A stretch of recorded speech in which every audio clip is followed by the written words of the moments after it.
if I have one of my witnesses? Good morning, everyone. We're here on the record in the matter of the detriment hearing for Midtown Restaurant and Bar, Deidre Barron, licensee. We are on the record. My name is Brian Malone. I'll be serving as hearing officer appointed to hear this matter. The Excise Commissioner, Miles McDonald, has recused himself, so I'll be serving in his role today. I'm in receipt of a notice of detriment hearing dated March 12th, 2024, directed to Midtown Restaurant and Bar. I show that it was served on counsel for the licensee via email on March 14th. I'll note that the notice provided that any party could object to the case being reassigned to me within 10 days and that no objection has been received. Could the parties please announce themselves? Who's here for the city? Vanna Shaw. Anyone else? Robert West. Okay. And who's here for the licensee? That would be Charles H. Billings, private attorney. Okay. And can I ask the city how many witnesses you intend to call today? 5. And Mr. Billings, how many do you intend to call? I believe 2, please. Okay. All right. This is a hearing under Chapter 14 of the Revised Code of the City of St. Louis to determine whether the license issued to Midtown Restaurant and Bar should be suspended, revoked, or canceled. It will be conducted under the auspices of Chapter 536 of the Missouri Statutes. Under Chapter 14, the Excise Commissioner is empowered to revoke, cancel, or suspend, or fine licensees for violations of Chapter 14, and that the licensee is entitled to a hearing. Are there any pre-hearing matters that we need to discuss before we proceed? Not for the city. Okay. Does the city wish to make an opening statement? Yes. Okay. Mr. Billings, I'm sorry, did you have anything before? No, Your Honor. Okay. Go ahead and proceed. Okay.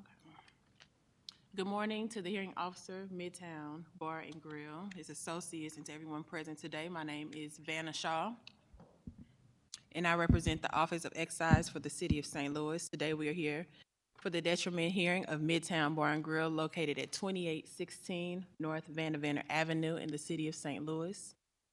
Essentially, we are here to determine whether the liquor license will be revoked. Having a liquor license in the City of St. Louis is a privilege, and with that privilege comes certain duties and responsibilities. Today, I will present evidence that Midtown Bar and Grill did not uphold those duties and responsibilities in that it failed to report certain criminal activity, cooperate with officers doing that criminal activity, and to report a change in ownership, among other things. At the end of this hearing, I will ask the officer to find Midtown to be a detriment to the community based on 13 factors provided in the Code of Excise, as well as to have that license revoked. Thank you. Mr. Billings, do you wish to make an opening statement or reserve? No, I would just as soon make an opening statement if it please the Please proceed. hearing officer. Maybe it shortens things up. It is a position of the licensee that while they are in a relatively high crime neighborhood in the part of the city, that they have done everything that has been asked of them by the City of St. Louis. Particularly in the past, the Excise Commissioner and the city on behalf of the City of St. Louis has requested licensee to obtain its own private security at its own expense. It did that, and it now has, by agreement with the Excise Commissioner and the City of St. Louis, it has its own private security every Friday, Saturday, and Sunday night from 7 p.m. till close, which would be 11 p.m. An additional issue that was brought to the licensee by the Excise Commissioner and the city was that they were open till 1:30, and that was a time when crime would be increased, and they were concerned. By agreement between the licensee and the city, they agreed to close at 11 p.m. So that is the last call is at 10:30, and the call is at 11 o'clock. There were other issues of cooperation, one of which was that the second floor of this building was housing some homeless people and some people that may have been involved in crime. The city asked them to close it. They boarded it up at their own expense. They have kicked out all tenants, prospective tenants, from the second floor, and it is completely abandoned and is not rented. It is our position at this hearing is that the licensee is doing everything the city is asking and has been doing everything the city is asking, is trying to maintain a safe and secure restaurant in a volatile area. The issues that you're going to hear about today, I anticipate, are going to be from 2021 and maybe spilling over into 2022. Since that time, we have had elements of the pandemic, we have had policing issues, we have had crime issues, and this facility has done everything in its power to maintain a safe and secure environment. So that is our position at this hearing, and that may shorten it up if that agrees with any of the parties of the city's case. Thank you, sir. Thank you. All right, does the city have any exhibits it wishes to introduce this time? Yes, I would like to introduce the excise file, a notice of detriment hearing, and a certified copy of ordinance 68536, the excise code. Okay, any objection? Mr. No Miller? objection. Okay.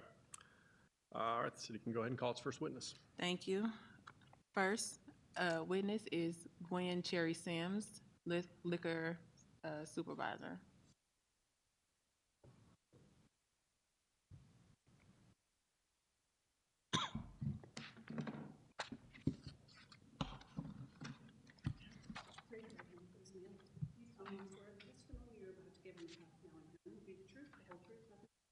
I do. Proceed. Thank you. Ms. Cherry Sims, can you introduce yourself, please? Yes, my name is Gwendolyn Cherry Sims. I'm a liquor control supervisor for the City of St. Louis Excise Division. How long have you been with the Office of Excise? I've been with the Office of Excise since 1994. What are your duties? I'm a liquor control supervisor. I oversee the day-to-day operations. I investigate underage drinking. I investigate hidden ownership. Any improper acts that occur on or about the premise, we look at infractions regarding the liquor ordinance. Okay. Are you familiar with the location at 2816 North Beneventer? Yes. Okay. What is the name of that? Midtown Restaurant and Bar and Grill, LLC. And how are you familiar with that location? They got they filed a liquor application back in 2015. And Was that application granted, or was the license granted? the liquor license application was granted, yes. Okay. And what date did you say that the license application was from? This application, excuse me one moment, please.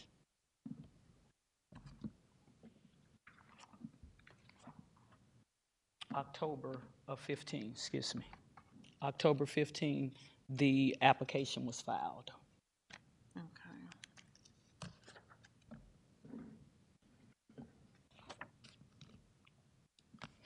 Okay, and you have a copy of the application in front of you? Yes. Okay, who is the licensee on the application? Midtown Restaurant Bar and Grill LLC, doing business as Midtown Restaurant. The managing officer is Ms. Deidre P. Barron. And are there any other names associated with this application? None listed at this time. Okay, as a licensee, what about the name and address of the owner of the building? According to the application, the name and the address of the owner of the building was Mr. Kim Martin of 3822 Greer. Was there any other paperwork that was to be submitted with that license application? With the license application, there are several documents that are required to be submitted. And can you explain those, please? The documents that's required to be submitted is a operating agreement. In the operating agreement, it would detail all of the shareholders within the LLC, the EIN number of the LLC, the Missouri sales tax license, a record check on any and all employees within the LLC. Okay. And were any terms and conditions placed on that license at the time? They were not initially placed on the license when the application was applied for.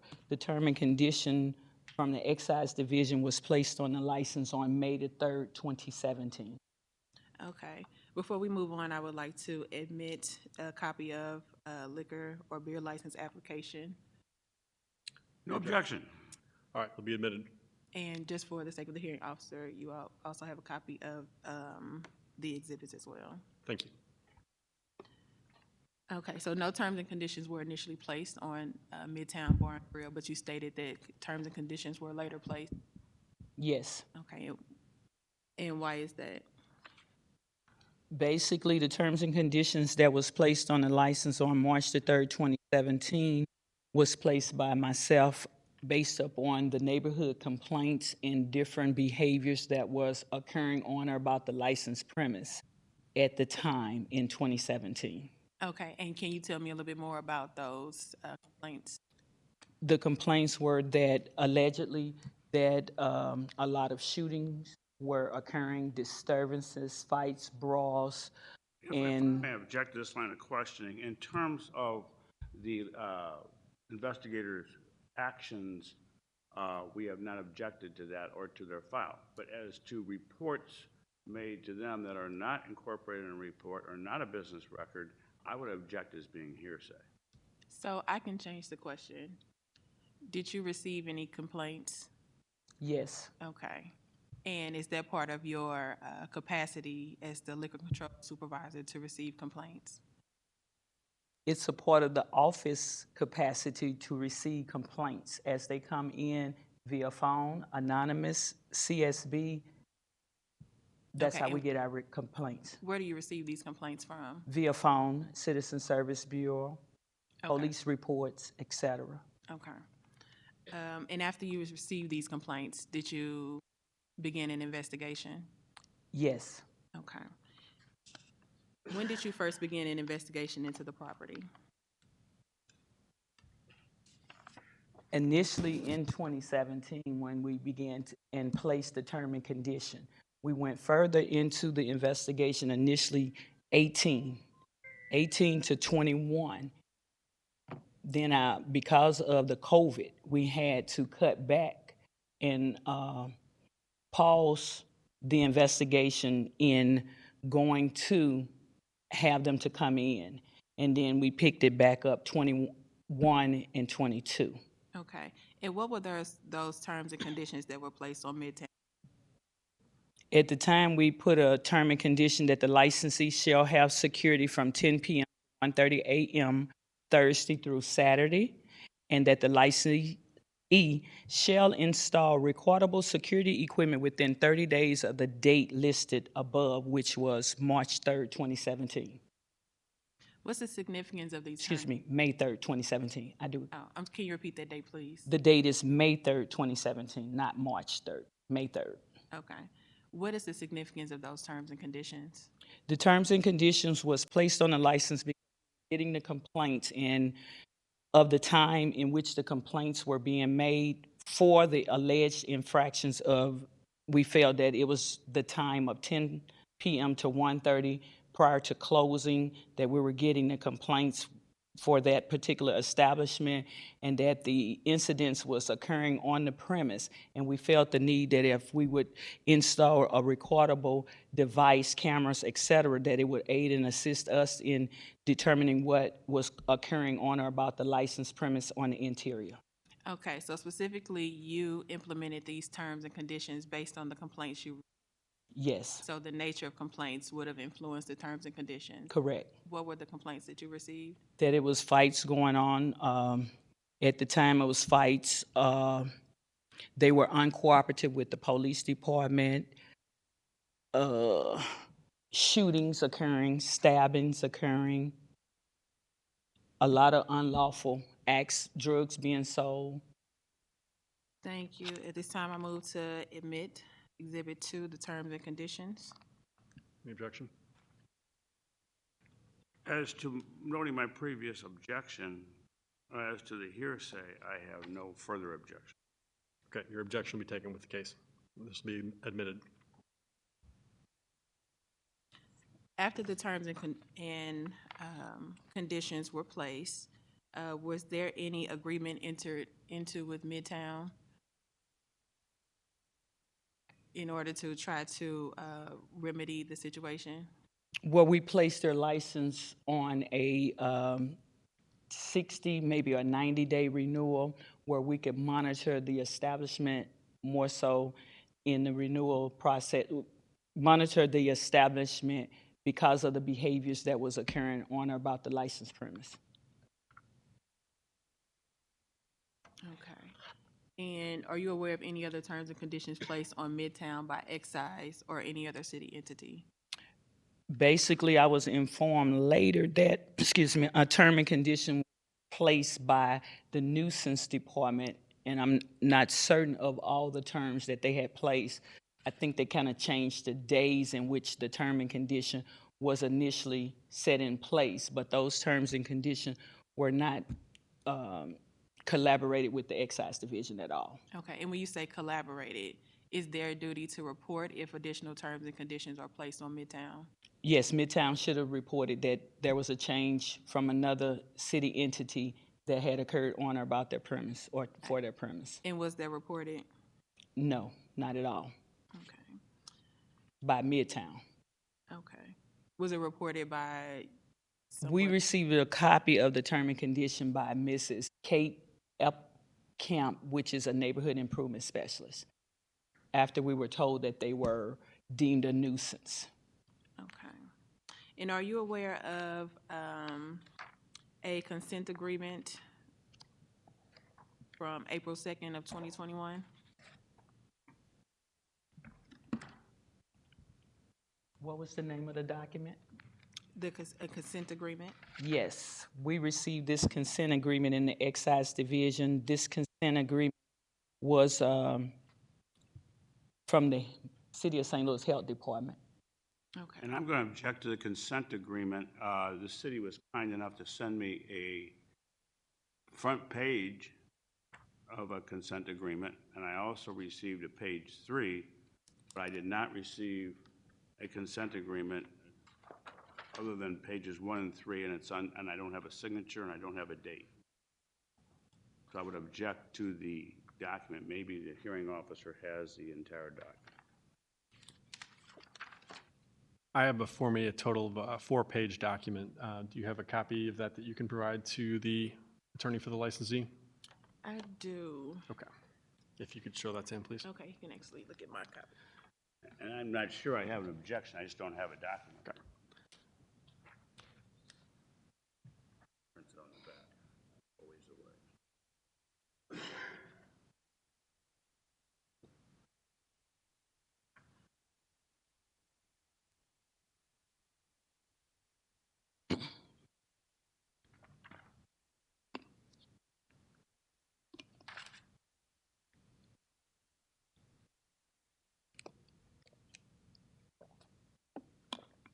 I have no objection.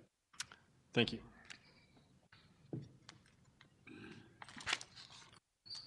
Ms. Sherry Sanders, can I have you explain that consent agreement, please?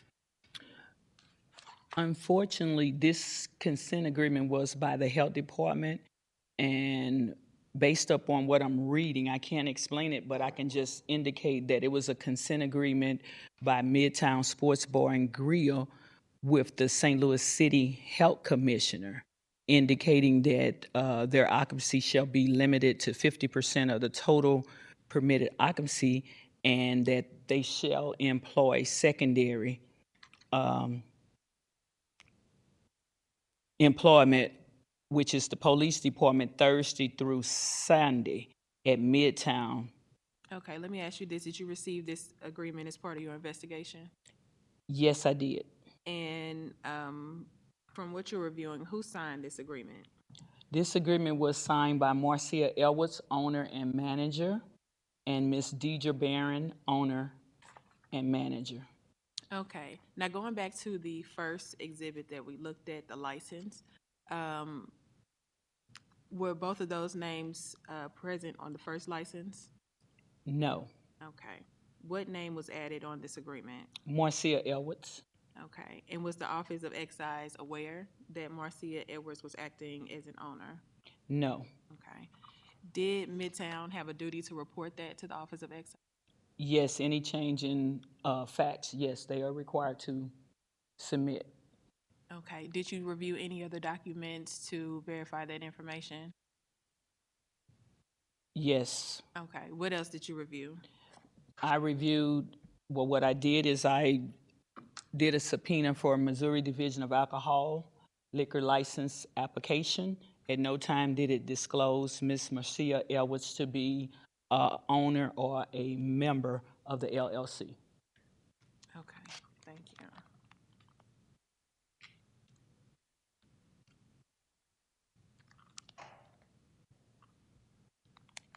And did you learn any, what did you receive as a result of that subpoena? Would you repeat that? What did you receive as a result of that subpoena? The result of the subpoena was information from the Missouri Division of Alcohol and Tobacco under the Sunshine request. It was a computer database printout of the license application as well as the type of license that was applied for, the shareholder and sole member, Ms. Deidre Barron, also the amount of shares she had, the effective date of the application, and that no other member was listed as a shareholder or a member, that Ms. Deidre Barron was 100% owner.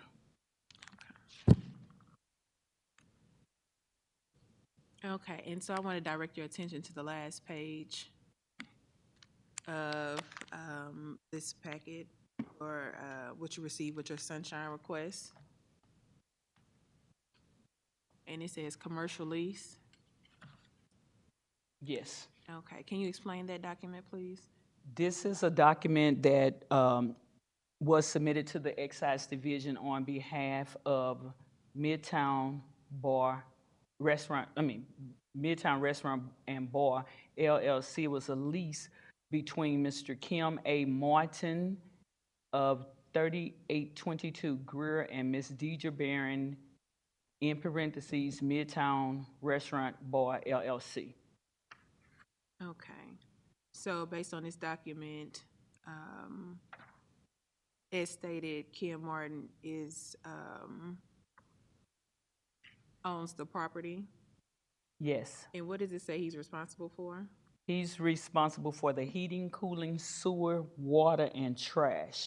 Okay, and based on your experience, as in your capacity, is that common for the owner to provide heating, cooling, sewer, water, and trash? Objection, that's irrelevant. I'm asking based on her experience. That's not before the pleadings of this commission, and that's not before the court. That's not a violation. And the fact that other leaseholders have other lease terms is not relevant. I'll take your objection with the case, Mr. Billings. Thank you. You can answer the question. I may answer the question. Generally, a commercial leaser, they do not cover the heating, cooling, sewer, and water of a leasee. For commercial, the leaser is the person that's responsible. And again, based on your experience, why? Excuse me, the leasee is the person that's responsible. Based on my experience, we get a lot of lease coming into the office, and most of them indicate the person, the tenant who's leasing the property, is responsible for their own utilities. Okay, do you know why that is? And I further object. This witness is not a realtor, is not shown to be a licensee, and is basing it on other people's application, which is irrelevant. I'll take your objection with the case. Thank you. You can answer the question. Would you state the question again, please? Yeah, do you know why that's normally the case, that the property owner is not responsible for heating, cooling, sewer, water, and trash? That they are or would not be? Would not be. Well, generally, they don't want to take on that burden. They give that to the person who's leasing the premise. Okay. All right, did you subpoena any other records? I subpoenaed records from Spire.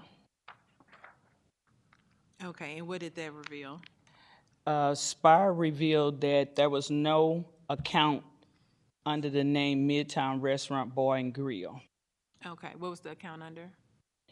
The account for that location was under Mr. Kim Martin. Okay.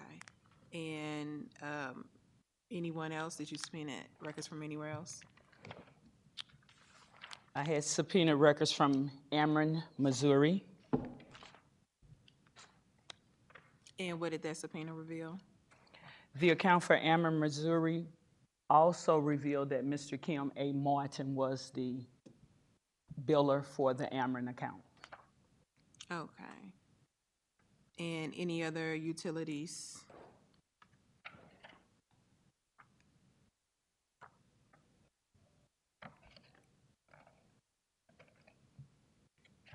I also subpoenaed the account for the Metropolitan Sewer District.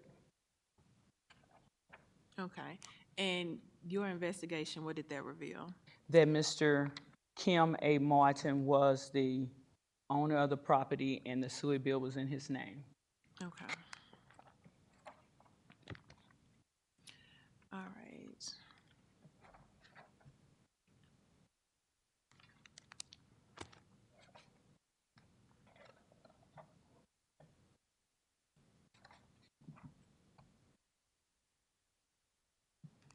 Okay, so I would like to admit, let's see, the exhibits concerning MSD, Spire, Ameren, as well as the state license. Any objection, Mr. Billings? Yes, Mr. Commissioner, we would, hearing officer, sorry. Yes, first of all, it's irrelevant, but aside from that, the lease that has been introduced into evidence indicates that it is Mr. Kim Martin's responsibility to provide electric, sewer, and these other terms that have been brought forth. So it is not before this tribunal that he's doing anything other than keeping with the lease. I don't see the significance. I think it's trying to build a straw party for something that doesn't exist, and I don't think it's relevant, and I object to the admission of any records from the utilities. All right, your objection will be taken with the case. Thank you. Okay. What did you do next as part of your investigation? What did you do next as part of your investigation? Based upon the investigation, we went based up off police reports were given to us by the police department that anytime that an incident occurs on or about the licensed premises, they're supposed to notify us.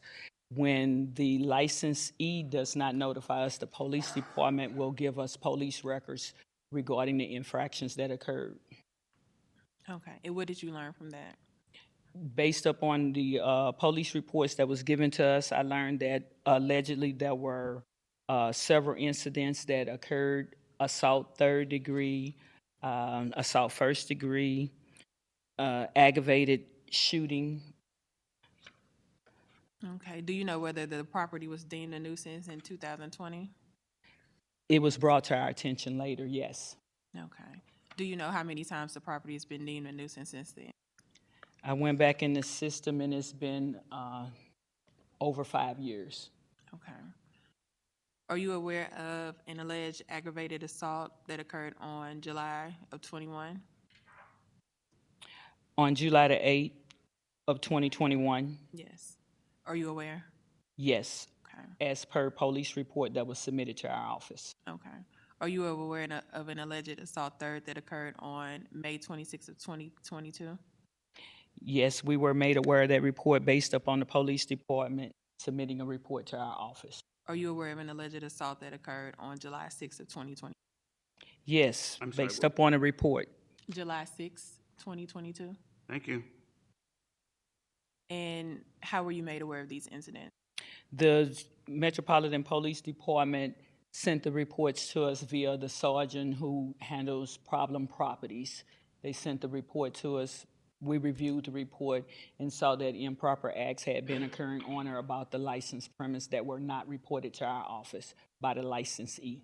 Does Midtown have a duty to report these incidents? Yes, as per ordinance. Okay. Is there a duty to cooperate with police per the ordinance? Yes, as per ordinance. Okay. And are you aware whether or not Midtown was cooperative with police? As per police report from an incident that occurred that indicated that Ms. Deidre Barron, who is the licensed managing officer and sole member of the LLC, she failed to give an employee the the password to review a tape based upon an infraction of a shooting or stabbing that had occurred on the licensed premise. Okay. As part of your investigation, did you find any other failures to report on behalf of Midtown? Yes, ma'am. Okay, and what was that?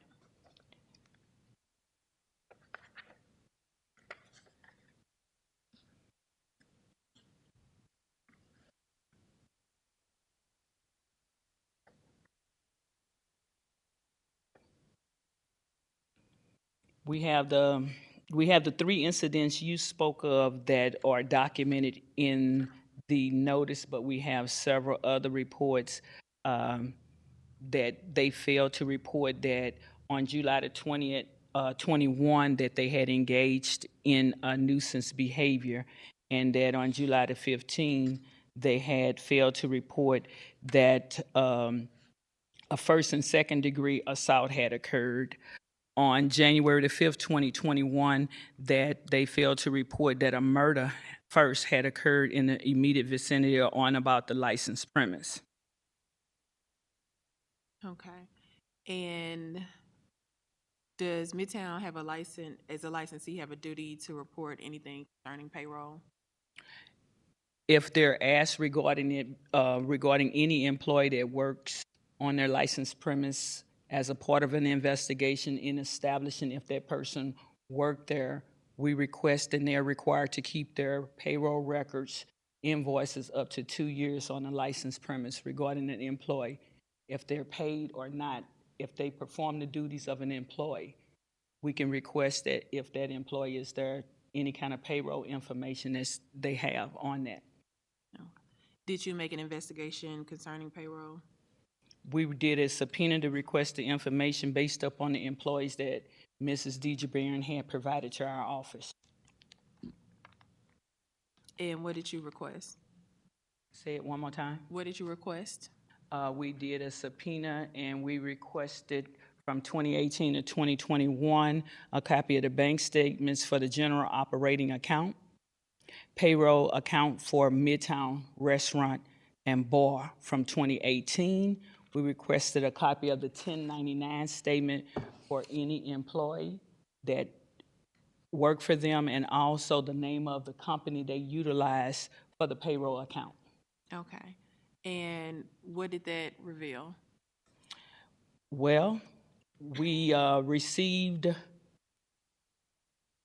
2, what they say were W-2s that did not have a Social Security number, which no federal taxes were being withheld for those employees.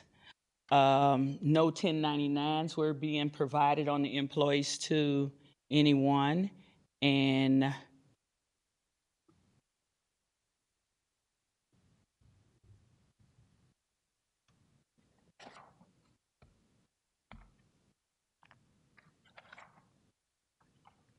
Okay. no employee information was reported on 2 of the other employees that were initially stated to be employees within the LLC. No data was reported on those persons. Okay. And so based on the information you received, how many employees did Midtown have? It was stated that Midtown had 5 employees. Okay. And that's according to the payroll? That's according to what Midtown had reported to our office. Okay. And you received information on all 5 of those employees? No. How many employees did you receive information on? Basically, one, Miss Marcia Edwards, and a partial statement for Mr. Kim Martin on a document that would have been constituted as a W-2. Again, the W-2 did not have a federal, did not have the employee's Social Security number on it. It only had what would have been the EIN number for the Midtown Restaurant So Bar and what Grill. does that indicate? Where it was printed, the number was printed on the document. Okay, well, what does that indicate that there's no income tax or? When I spoke with the earning tax department, they indicated that no federal taxes were being withheld. They indicated there was no 1099 being filed on any of the employees that work for Midtown Restaurant and Bar. Okay, so I want to direct your attention to verification of food and liquor sales schedule of gross receipts. And is that information that you received as part of your subpoena? This information is received whenever a licensee renew their license in the excise division and it has some food. This is verification of their food and liquor breakdown sales. Okay, so what is the gross receipts on the first page? The gross receipts on the first page, the receipt sale indicate 60,206.05. Okay, and that would be for what period, what date of time? They indicated this was March the 1st of 2017 to February the 28th of 2018. Okay, and so from March 1st, 2017 to February 28th, 2018, it's saying that they made 61,000. Again, I'm sorry, this is a late objection, but I'm making a note here. The evidence we're getting into is now 7, 8 years old. That's even beyond the IRS regulations of 7 years. I'm reject and move to be stricken any evidence regarding subpoenas back from 2017. The licensee has had his license up until the present date, and this is totally irrelevant to the proceedings here today. It is not part of the notice of the detriment hearing that has been brought to us, and it is not relevant or germane to the applicable matters before this tribunal. Your objection's noted, and I'll take that with the case. Thank you. And if I could just respond quickly, this is not an IRS hearing, and she's established, Gwen Cherry Sims, that Midtown did have a duty to report, and this shows that what they did and did not report. Understood. Thank you. You may proceed. Thank you. Okay. All right, and then on the second page, what is that, that period of time? April 1st, 2018 through March the 31st, 2019. And what is the gross receipt there? 57,591. Okay.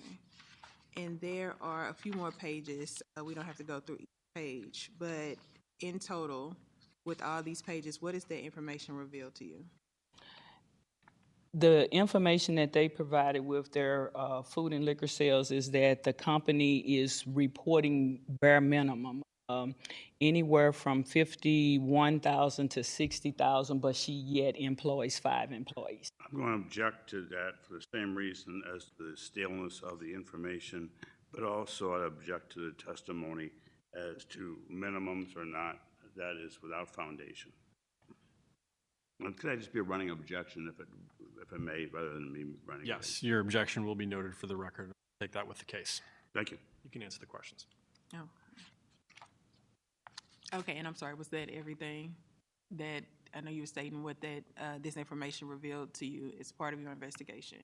Yes, as part of the investigation, we try to make sure that a licensee is operating in good faith in reporting and working with the earning tax department, working with the license collector's office in reporting and having the proper license, the proper taxes, and the information here is that it appears that this particular entity is not reporting employees that work for them. They're not holding or have not established a federal account where those persons are paying taxes. Under the federal guideline, all employees shall pay taxes. Okay. At this time, I would like to admit the verification of food and liquor sales, as well as the tax, W-2 tax documents. Object for the previous reason, and it is not a record that is, the fact that it's been subpoenaed doesn't make it an official record of the Excise Commission, and nor is it within their bailiwick or their scope of duties to enforce all issues as to all taxes. Their job is to enforce the ordinances related to alcohol and liquor control in the city of St. Louis. For those reasons, I would object strenuously to the admission of these documents. Any response, Ms. Shaw? Just quickly, again, there's a duty to report, and Ms. Gwen Cherry Sims is explaining that Midtown did not uphold their duty to report certain information to the Excise Commission. All right, I'm going to note Mr. Billings' objection to the admission of the exhibit and receive it into the record. I'll take the objection with the case. Thank you. Okay, did your investigation reveal any other violations? Would you repeat that a little bit? Did your investigation reveal any other violations? Our investigation reveals several other violations, basically that the Midtown restaurant and or its employees have failed on 2 occasions that were documented that they failed to cooperate with the police department based upon an investigation, or excuse me, based upon an assault that occurred on the licensed premise, and also that an employee failed to assist the police department or cooperate. Ms. Marcia Elvis failed to cooperate with the police department when they were trying to review reports after a person had been shot on the premise. Okay. Also, our investigation discovered that Mr. Kim Morton was never reported as an employee, excuse me, as a shareholder, an owner within the LLC. The no change of ownership has ever been reported to us that And Mr. let me stop you there. You said Mr. Kim Martin was not reported as a shareholder. How did you learn that information, that he was a shareholder? Basically, when we subpoenaed the information from the bank, it indicated that Mr. Kim Martin was an owner and that he was on the signature card signing statements for the bank. Also, based upon Mr. Martin's admission in hearings that were pertaining to the owner of the building, he would sign and he would go to the neighborhood meetings, and meaning the nuisance meetings, and indicated that he was the owner. He represented Midtown Bar and Grill. Okay. So let me just make sure that based on the first document, he was listed as the owner of the premises, but it sounds like later he was holding himself out in meetings to be the owner. Yes. Bar and Grill, okay. Okay, so did you, and you also said you did an investigation into payroll. Did you do an investigation, as you mentioned, looking into bank statements with any other purchases made by Midtown? Yeah, we did the subpoenas to account for Midtown, the business account for Midtown, and at that time it was determined that Mr. Kim Martin, who is the property owner, was also a member and owner of Midtown on their bank statement. Did he make any purchases? It appears that Mr. Kim Martin was making several purchases from other than licensed wholesalers. He was making purchases from other retailers with their credit card. And is that a requirement of a licensee? A licensee have to make all of their liquor purchases from a duly licensed wholesaler. Okay. And can you let us know where you found purchases were made outside of a wholesaler? Basically, the purchases that we had determined, several purchases made from Royal Food, several other purchases were made from Jay's Packaged Liquor, several other purchases was made from, it's 2 Royal Foods, one Royal Food on Union and the other Royal Food, well, it's in the 3436 Union Boulevard, and the other one is at the location of, it was 2 on Union. And how did you discover that these purchases were made? Based upon the receipts that we subpoenaed from the vendor. Can you give some specific purchases that were made?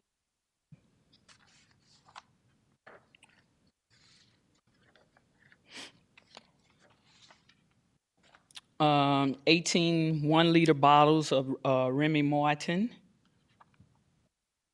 2 bottles of Uncle Nearest 1884 small batch, 6 750 milliliter bottles of Douce, 9 1-liter bottles of Remy, and we also checked with the licensed wholesaler during the same time that the purchases were made from the retail vendor. Those purchases were not made for that type of liquor from the wholesaler. Can you give an approximate total of the purchases that were not made from a wholesaler? From one vendor, which was like Elite Market, the largest purchase that they had made from Elite Market was $1,102.62. The largest purchase that they had made from Jay's, which is the Royal Liquor on Union, their largest purchase they had made was $2,576.05. They also made a large purchase from Jay's Packaged Liquor, which is on Riverview. They had made a purchase from them for $2,868.93. Okay, so based on your testimony, these were purchases in larger cash amounts. And was it one purchase or were these several purchases? It was several purchases throughout the month. Okay. And how could you trace who made these purchases?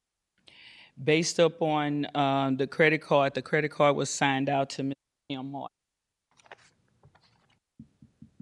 Okay. And I know you mentioned again Mr. Kim Martin.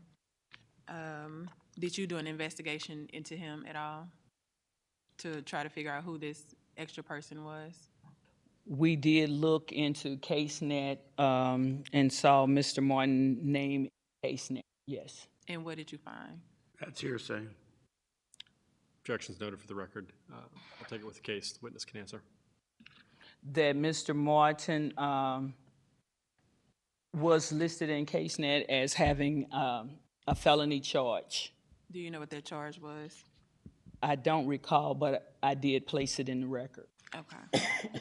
And can somebody with a felony charge obtain a liquor license? Legal conclusion? I'll take that objection with the case. The witness can answer if she knows. Based on the excise code? They can obtain a liquor license. They can have 10% ownership within a liquor license, but they have to get a qualification hearing Okay. by the excise commissioner too. And this was not the process that was taken with Midtown? At no time had Mr. Kim Martin or anyone from Midtown Restaurant, Bar and Grill requested a qualification hearing for any of its employees.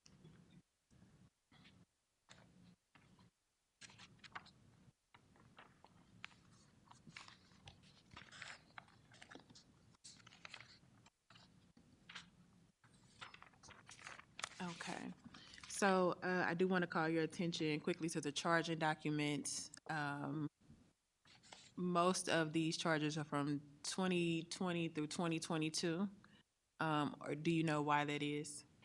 Yes, basically due to COVID, we investigation because of COVID and then staffing shortage within the excise division. Okay. And based on your experience, your investigation into Midtown Bar and Grill, the 13 factors that call a property to be a detriment, would you state that this property is an asset to the community or a detriment? Objection. That calls for a conclusion based on improper evidence. This witness has not been qualified, or no foundation has been laid for her to make an opinion judgment. That is before this tribunal, and it is not the subject matter of a testimony. I'll take the objection with the case, and the witness can answer. If I could just respond quickly, She is the liquor control supervisor, and that's exactly the substance of her investigation, was to determine whether or not Midtown Bar and Grill is a detriment or whether they've been doing what they need to do to keep their license intact. And further, the witness has stated her position was that of an investigator for liquor control. It has been in that capacity, and I'm familiar with the witness. I'm not questioning her qualifications as an investigator. I'm saying that as an investigator, a police officer can't testify as to essential and ultimate facts before a jury, no more than this witness can testify as to ultimate facts before this tribunal. Understood. Thank you both, and I'll take the objection with the case, and I'll give the testimony its due weight. Thank you. You can answer the question. Based upon the infractions that have occurred on or about the licensed premise, they would be a detriment under the standards of the code itself, indicating crimes committed upon or in the immediate vicinity of a licensed premise by persons who frequent the licensed premise or by the licensee employees, agents, or servants.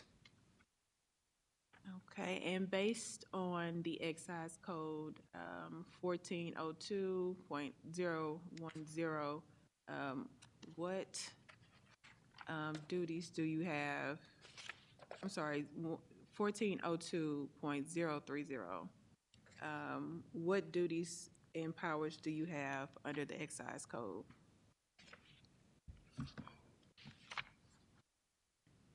1402, what was the last three?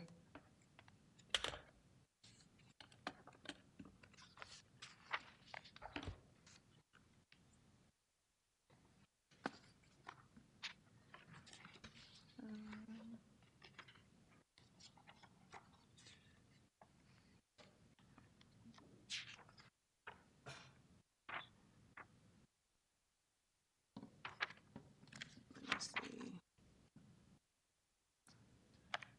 Liquor control officers. What section? Liquor control supervisor, sorry, 020, liquor control supervisors. What duties are you given according to the excise code? So let me state that in its entirety, 14.02.020. Duties and employees. What duties are you giving under the excise code? And Mr. Hearing Officer, that document's already been admitted without objection. It's part of the record. I'd say the document speaks for itself. Ms. Shaw, So I'm asking her what her duties are. I'll take your objection with the case. The witness can answer. Based upon the ordinance, the liquor control duties shall be the same as those prescribed for the excise commissioner to be performed by him at the discretion and under the control of the excise commissioner. So essentially, you have the same, you're not solely an investigator or a police officer for excise, but you have the same duties and responsibilities as the excise commissioner in his absence, correct? That's correct, yes. All right, thank you. No further questions for the witness. In cross-examination, Mr. Billings. If I may. So you checked with the Secretary of State, and you checked with your own files, and you checked with the city records. The only thing that has Kim Martin associated with this licensee is a bank signature card. Is that what you just testified to? He has a bank signature card and other documentation that he has signed with nuisance. Well, that's not under oath, and that's just a neighborhood organization where he could be representing the property owner, which there's no question about the fact that he's the property owner. Isn't that a fact? Correct, he is the property owner. And he could be testifying in a nuisance, because it's a nuisance property, that he would be testifying on his own behalf as the owner of the property, correct? I can't say correct for that. I know that he's testifying for nuisance, but I cannot say that he's only testifying on behalf of the property. I Okay, can't. well, that's my point. You don't know. You weren't at the hearing, correct? Correct. When you talked about Mr. Kim Martin buying liquor, that was on December the 23rd, right before Christmas, was it not? And I might be right. It'd be December 22nd. It wasn't just that day, sir. It was several days. And it was all in December, and it was all right before Christmas, correct?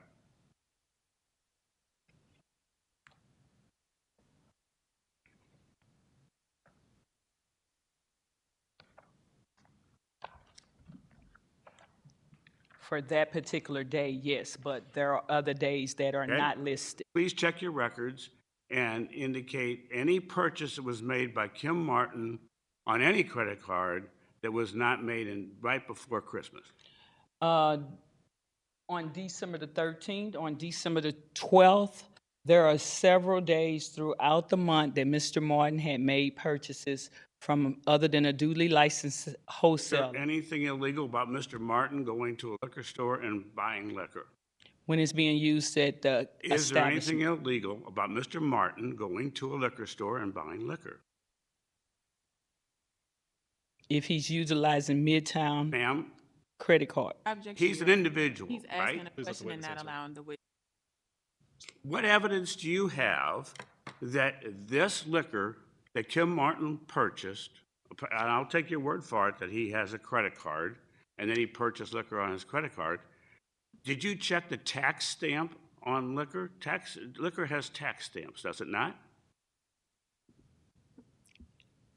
Liquor has tax stamps, Did you but check to see if that tax stamp was associated with a wholesaler or with a distributor or anything of that nature? I checked the wholesale department themselves. I checked with the wholesale distributors. Okay? But if Mr. Martin or anybody else in the city of St. Louis bought liquor and gave it away as Christmas gifts, that is not a violation of any law related to the liquor of another establishment that he's on the signature card for. Correct? Would you repeat that question, sir? We've already established that he's not on the state records. He is not an owner. Other than the fact that he holds himself out at a neighborhood meeting as the associated with this address, and the fact that he's on a signature card is his only relationship to the Midtown Restaurant and Bar LLC. You've testified. You've also testified that you have records of him buying liquor at a liquor store. You so testified using his credit card, and we'll take your word for that. Those two Objection, Your Honor. things, He's misstating the witness testimony. how do those two things match? I'll note your Because- objection. For I that. would like a ruling on the objection before you continue the question. I'll take your objection with the case. Thank you. What evidence do you have that that liquor was sold in that establishment at any time? It was purchased for Midtown. If Mr. Martin didn't purchase it for Midtown, utilizing Midtown credit card, why would he use Midtown credit card? Why would he have the authorization to use Midtown credit card? My question is, you didn't check the tax stamp, you didn't go into the bar, you have no evidence that any bottle of anything that you described was ever used in the bar. He could have thrown it down the sewer, he could have given it to his neighbors, he could have done anything. There's no evidence that that was used in the Midtown restaurant, correct? I did not go into the premise to see Mr. Kim Martin place the liquor in the establishment. Did you go into the premises to see if that establishment even carries that type of liquor? And that's the point, that the wholesaler said that he did not order that type of liquor from them, but they were selling it. Did you or anybody in your office go into... Not anyone in my office, but someone went into the establishment. Did you investigate this Midtown bar and look in there to see if they even carried and offered for sale that liquor? Yes or no? Objection, Your Honor. Asked and answered. Well, it hasn't been answered. I'll take the objection with the case. The witness can answer the question. Yes, the liquor was purchased by Mr. Kim Martin for Midtown use. The licensees who sold the liquor to Mr. Martin indicated communi- same. Mr. Billings, please let her answer her question. Okay? Go ahead. I'm finished. Did you go into the Midtown restaurant to see if that liquor that was purchased by some location, allegedly by someone who's on a signature card, was even offered for sale at the Midtown No, someone else went in and made a purchase. in December of 2021? No, I did not go in December of 2021.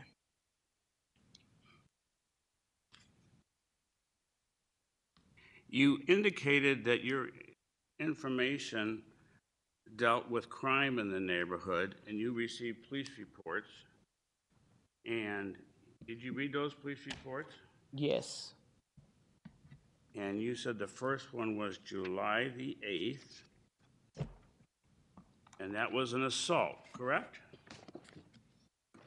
And if you want to pull the report, I'm not, this isn't a test. July the 8th, do you see the report? I don't have the report with me, no. Oh. You're testifying as to police reports and you didn't offer them? You don't have these records? I don't have them right here with me, but police reports are based upon the report that I submitted, sir. Well, then you're going to have to take my word for it. And I have a report. I'm happy to show it to you. You recalled that being an assault there, whereby there was a shooting from a motor vehicle. Is that correct? Which report is it, sir? I'm July the 8th. You just testified to it. And I'm going to direct your attention.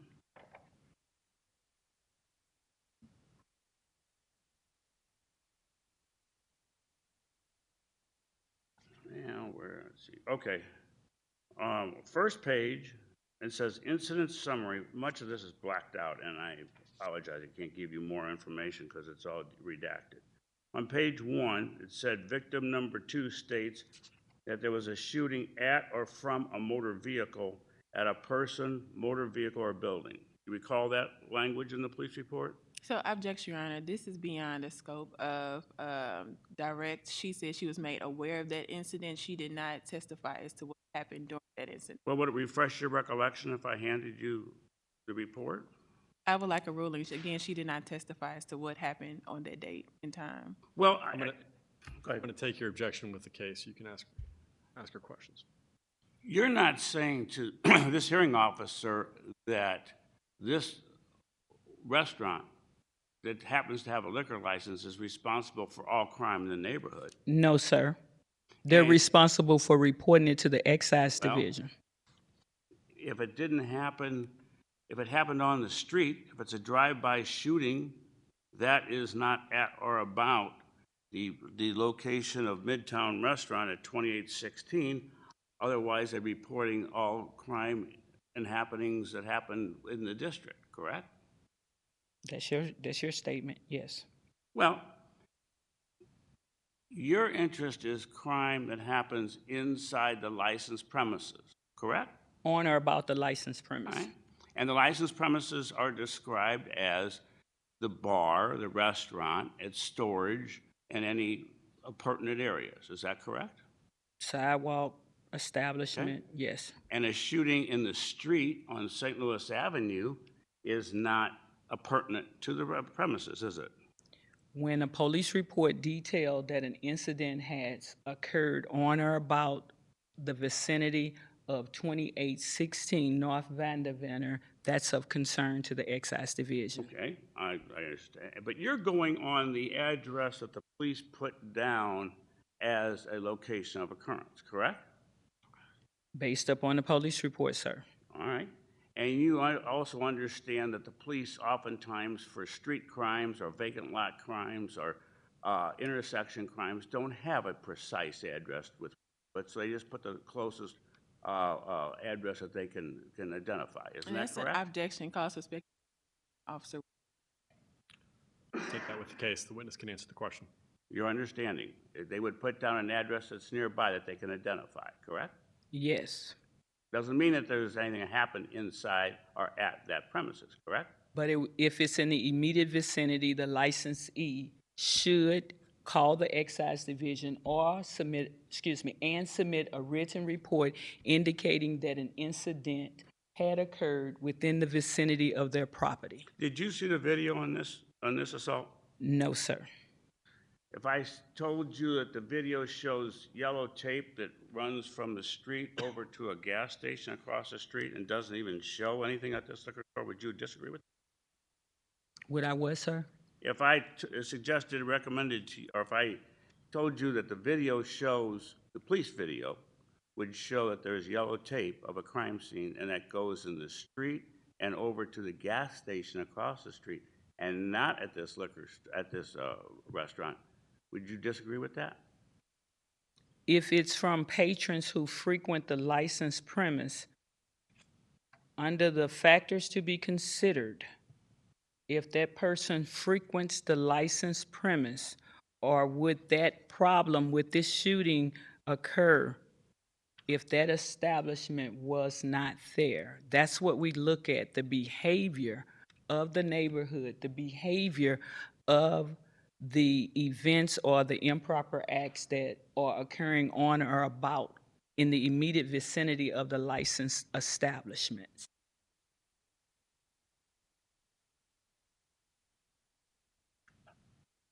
You indicated there was another report you received on May the 26th. Yes, Which was apparently a bar fight between two women that was broken up by security. Each refused medical attention. Is that right? From your recollection. I can't say what I'm looking at does not say each refused medical attention. It just indicated that an alleged assault third degree had been committed on the premise.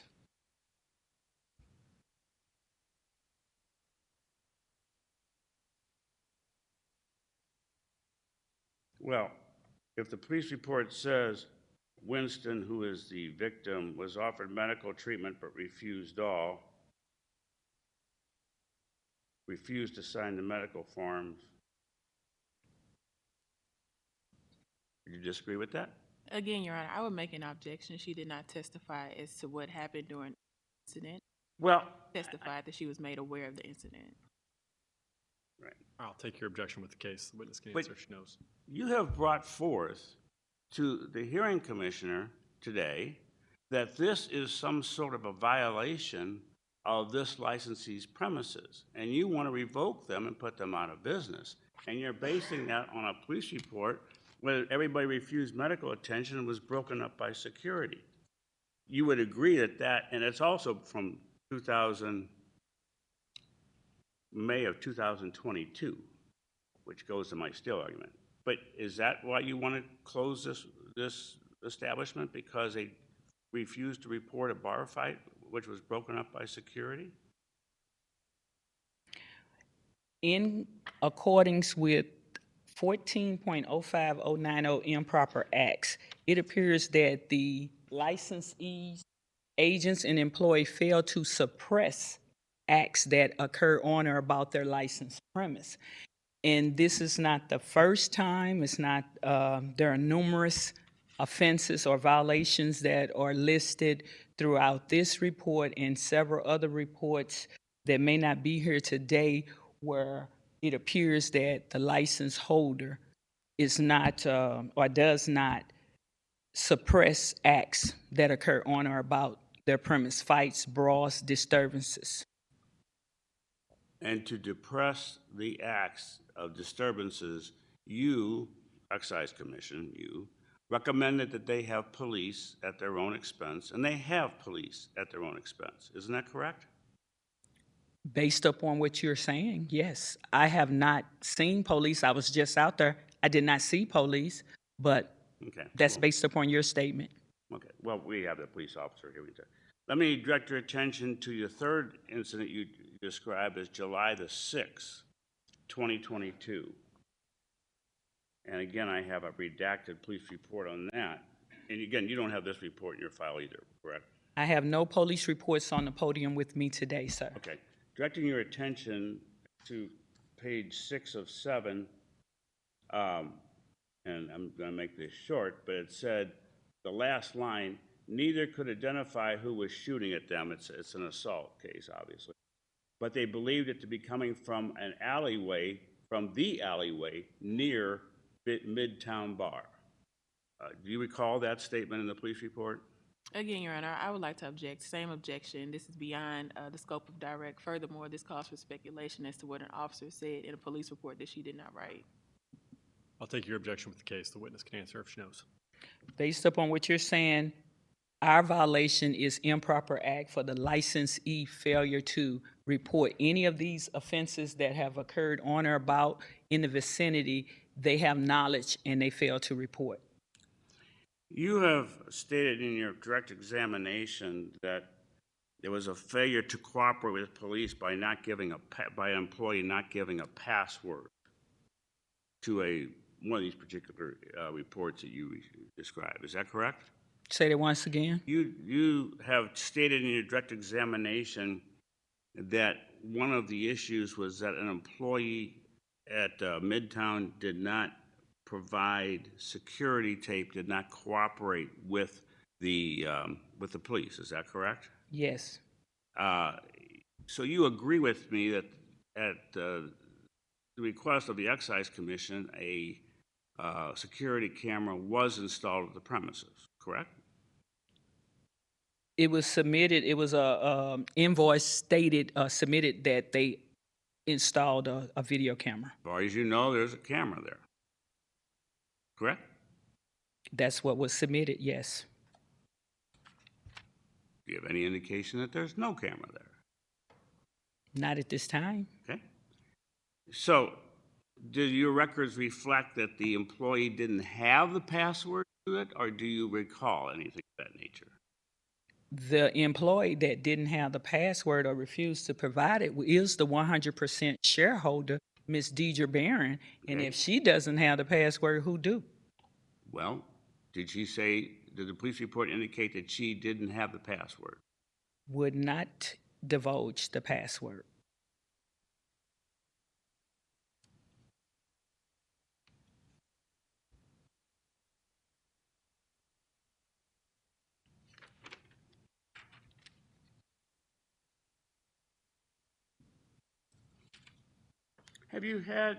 Does your file have any incident reports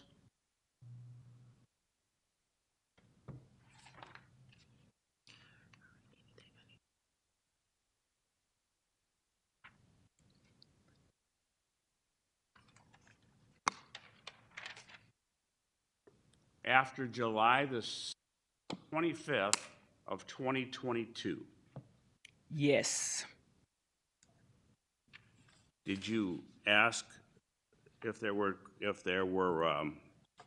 videotapes of incidents that might have happened in the neighborhood from the Midtown bar? Those reports are not a subject of this matter today.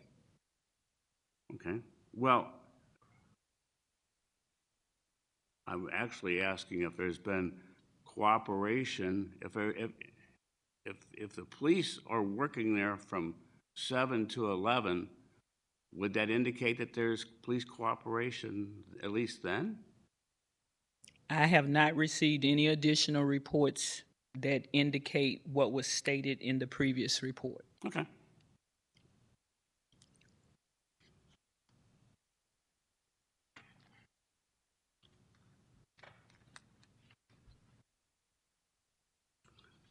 And,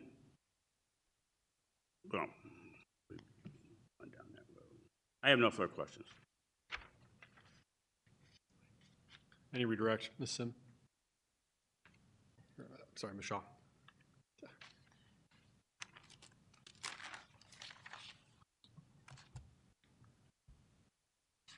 No further questions.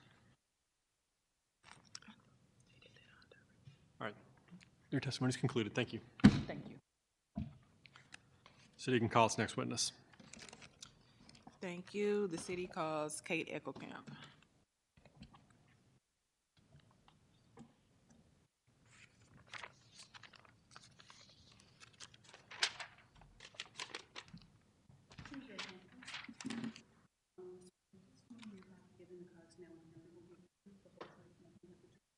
Yes. Okay, can I have you state your name and occupation, please? Yes, my name's Kate Eckelkamp, and a neighborhood improvement specialist. I think you may be able to adjust it if you need to. Okay, there you go.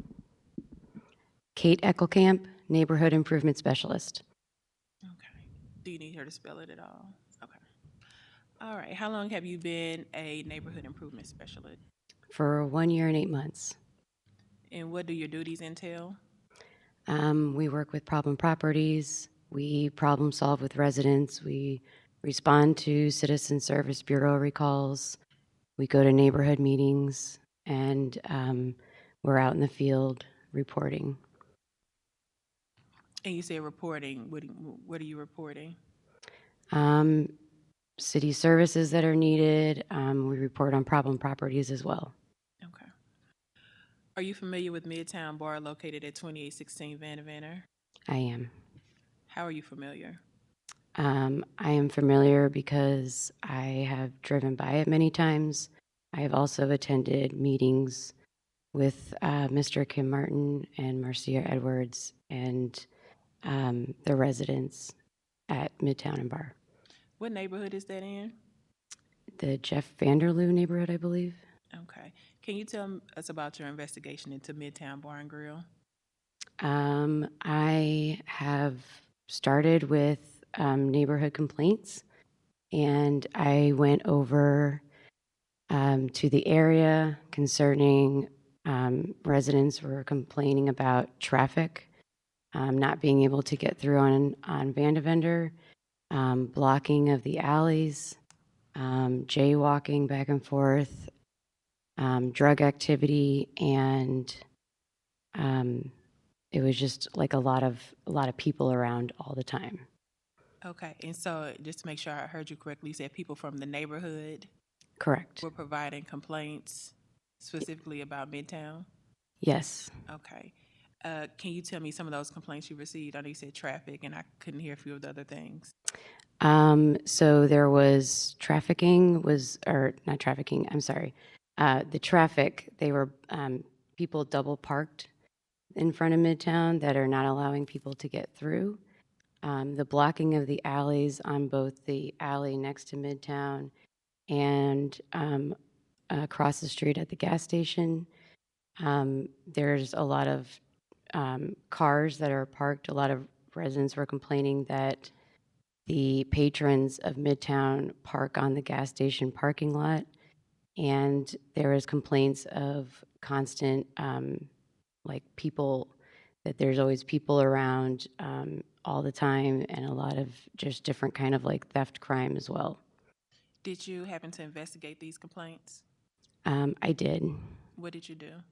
I took pictures and I made several observation reports.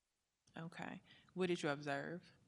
I observed that there are people that are blocking the alley.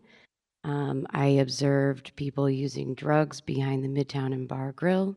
I observed people parking on the gas station parking lot, blocking the alley, and I observed several people that are either just sitting outside or sitting around the gas station and Midtown and Bar. Okay. And you said people sitting outside of Midtown?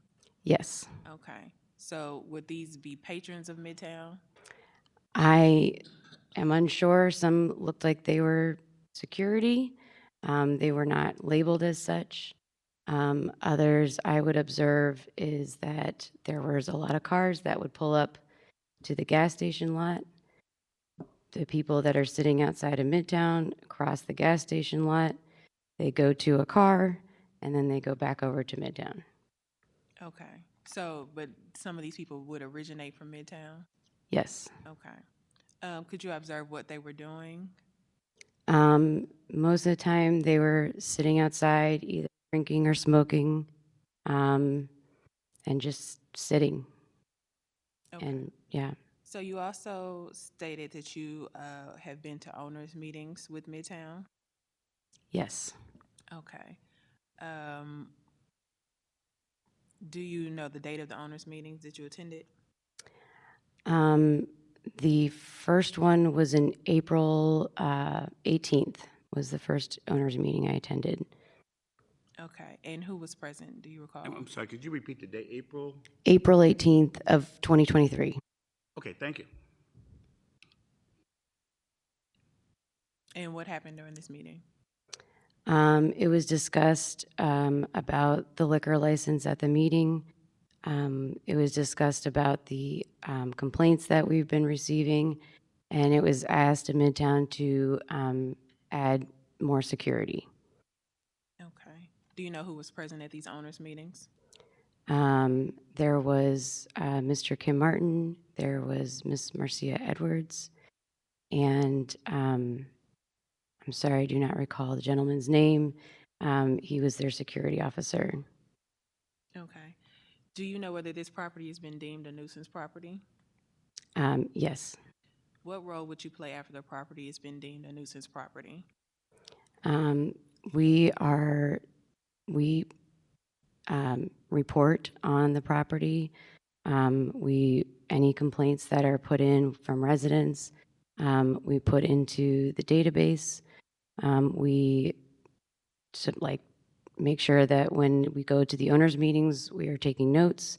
We add those notes into the meeting, and we update the problem property database. Do you know if any formal recommendations were made as a result of this? Yes, there was a recommendation for security 7 days a week. Do you know whether Midtown followed the recommendations? I do not believe they did. I don't believe they did not get more security every day. Okay. And so just going back, I know you said that you have a tendency to observe. So did you observe Midtown post-meeting? I did. Okay. And about what time of day would you say that you observed? I had observation photos from April 25th of 2023. I have observation photos from June 13th of 2023, June 23rd of 2023, March 4th of 2024. And we had meetings between the resident, Mr. Kim, and I believe Marcia Edwards was there.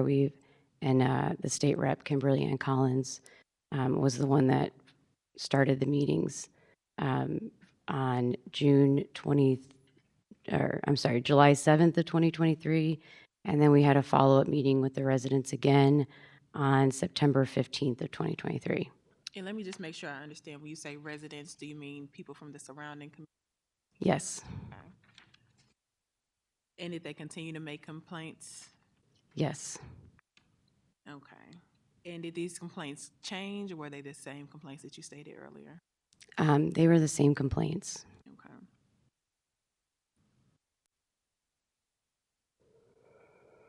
Okay.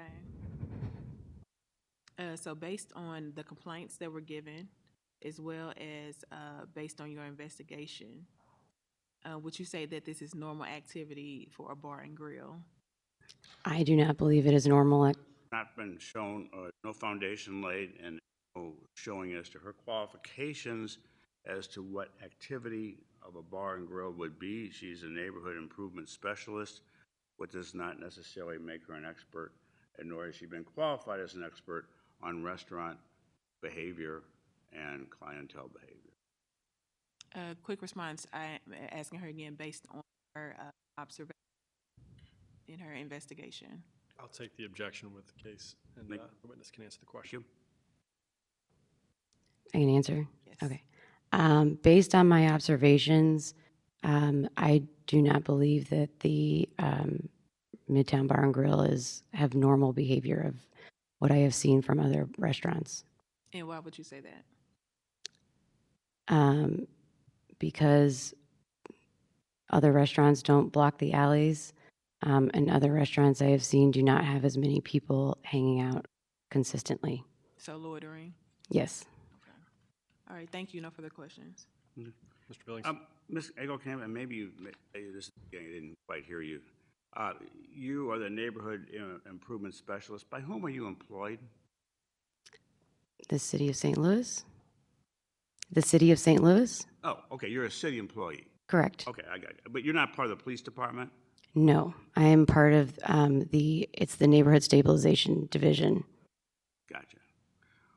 When you observe these incidents you've just testified to, say you saw maybe a drug sale, or you saw somebody blocking an alley, or you saw somebody double parked, did you report that to the police? I have reported it to the police about the alley blocking, yes. Okay, and did they respond? That I am not aware of. When you saw these same incidents, did you go in and talk to anybody at the Midtown that hey, there's somebody double parked in your alley behind your building? Did you report that to them? I have reported it to them before. I have asked them to move the orange cones. I have asked them to move a vehicle before as well. And did they do that? Did they respond? I'm sorry. I've asked them to move a vehicle as well. And did they do that? They do, and then when I drive by later, it's back. Okay. Well, you also indicated there was, in your mind, a violation at the gas station. Did you talk with people at the gas station to determine if that parking was allowed there? We have. Okay, did you go over and talk with them when you said you saw cars parked there? Did you go over and knock on the door and say, is this allowed today? They've referred me to call the owner. The attendant has given me the phone number of the owner. He only picked up one time, and the one time I did speak to him, he said he was not saying that they would allow him to park there. Okay. Did you see anybody at the Midtown restaurant directing people to park at this gas station across the street? No, I have not seen them direct him, no. And Midtown doesn't own the gas station across the street? No, they do not. And they don't have any control over the gas station across the street, as far as you can, Not as I can tell, no. no more than they have control over the streets, correct? Correct.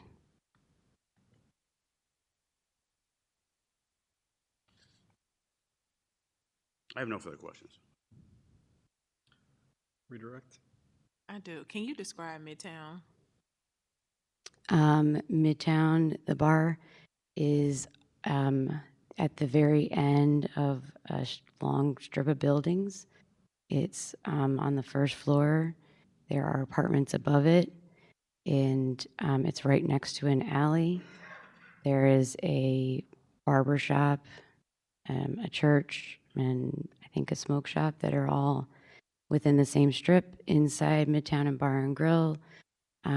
It is kind of smaller, narrow and long, and there is a bar, and there are like if you were to walk in, there's a bar on your right, and there are tables on your left. Okay, and you said during your time as a neighborhood improvement specialist, residents were specifically complaining about Midtown Bar and Grill. Yes. And you said that you specifically talked to Midtown Bar and Grill about some of the issues that you were having with the property. Yes. Okay. And just to clarify, they would fix the problem for that short period, but as soon as your eyes were not on them, it would go right back to normal. Correct. And how would you be able to see this? So I would drive by on my way to my surveying. If I'm out in the field, I would take note. If I had to talk to them, I would go do my other things I needed to do, and I would drive by again later in the afternoon on my way home. Okay, thank you. No further questions. If I may, it was a neighborhood improvement association, organization, whatever you call it, that recommended that the Midtown not have people live upstairs, wasn't it? I'm not sure. Okay, maybe you don't know. They don't have anybody living upstairs right now, correct? From what I understand, it was closed down. Oh, it's closed down, you said. Right. Okay, thank you. No further questions. All right. Witness is excused. Thank you.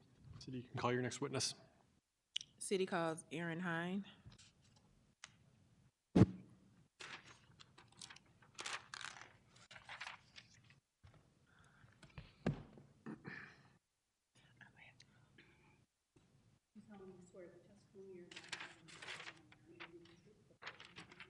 I do.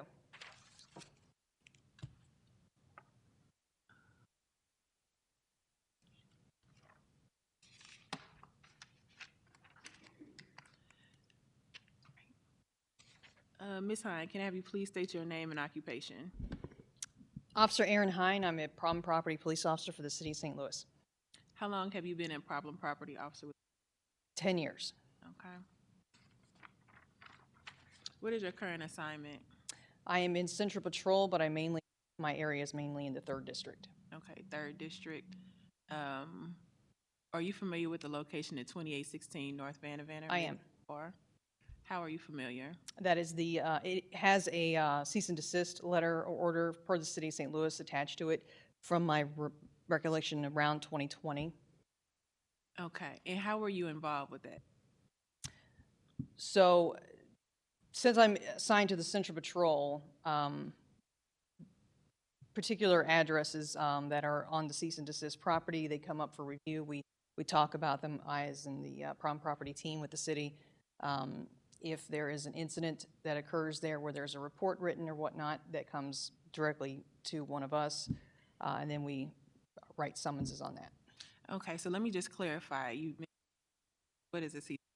So if a property shows a continual pattern of nuisance activity, and that could be anything from assaults, disturbances, noise violations even, a pattern is shown that they're a nuisance to the community, then we have a meeting, and the attorney basically determines if it's going to get a cease and desist order attached to it, which means that particular property, if an incident occurs there, then there will be additional summonses from the city saying, maintain nuisance, or if the issues are not remedied, then a summons for failure to abate can be issued to the owner. Okay, and have you ever written a failure to abate to? I have, yes. Okay, do you remember the date? Yes. It was on March 20th of 2024. Okay, you mentioned a 2020 date. I'm sorry. You mentioned a 2020 date? That was the original cease and desist when it was put on the property. Okay, and did you write that failure to abate? On March 2024, I did write the failure. Okay, let's see.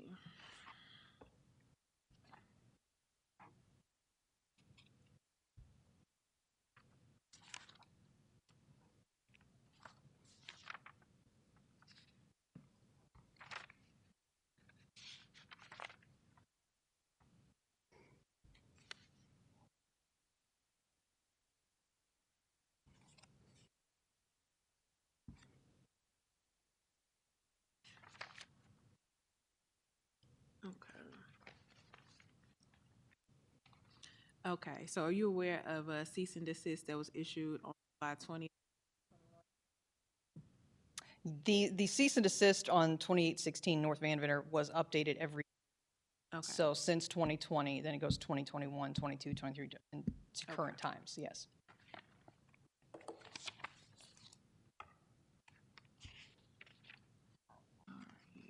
So how often do you frequent this property?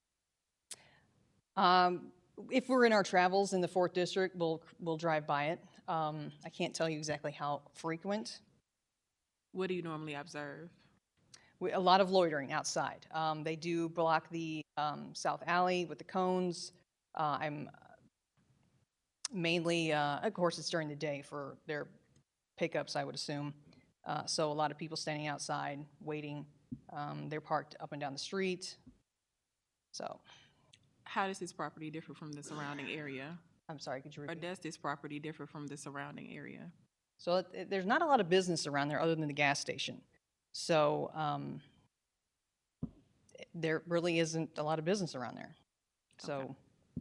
So you're saying it differs because it's a business, or what do you? Okay. So Midtown borders an alley, correct? I couldn't hear you. Does Midtown border an alley? Yes, it does. Okay. And have you observed any of the activities you mentioned affecting the throughway of the alley? They did have orange cones in the alley, yes. Okay. Okay. So I'm going to kind of go back to this question, but how does this property differ from the surrounding area? So again, there really isn't any other business over there other, again, the gas station. I did not see in our travels any loitering at the gas station. Majority of it, if not all of it, is right there in front of Midtown. Okay. Do you happen to review calls for service for the area? Yes, Okay. Have you reviewed them recently? yes. Approximately how many calls for service would you say that Midtown has received year to date? Somewhere in the vicinity of 20 or more or less. For the entire year or for this last month? I'd have to review it. I don't have it in front.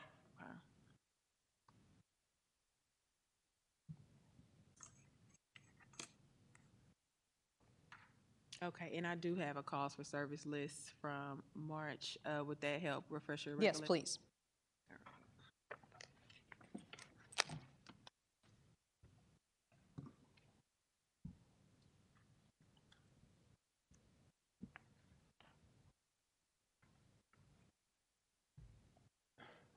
Okay, so according to this, from April 1st, 2024 to April 17th, 2024, we have, I'd have to count all these. It doesn't give me the exact number. I'm going to object this document. First of all, it has been provided, although it's not necessarily that, but this is after the notice of our hearing was scheduled, and it is outside the scope of the issues to be covered in our notice of detriment hearing. What happened in April of 2024 is irrelevant. Do you have a copy of this for Mr. Billings? I do. I wasn't going to necessarily enter it in the evidence. I was going to get it through her testimony, but he can look at that copy as well. Understood. I'll take your objection with the case. Witness can answer. So this is the calls for service for Jeff Vanderloo area, the actual neighborhood. This isn't specific to 2816 Okay. North Vanderveer. I'd have to count each and individual one, but there are 4 pages total. Okay, that's fine. Okay, once a property has been deemed a nuisance, how can the nuisance be abated? So, reduce the calls for service, be cooperative with the nuisance team on trying to remedy and abate the incidents that are occurring there. Are you familiar with the robbery that occurred on January 16th of 2022? I am not. Okay. Are you familiar with an assault that occurred on May 26th of 2022? I am not.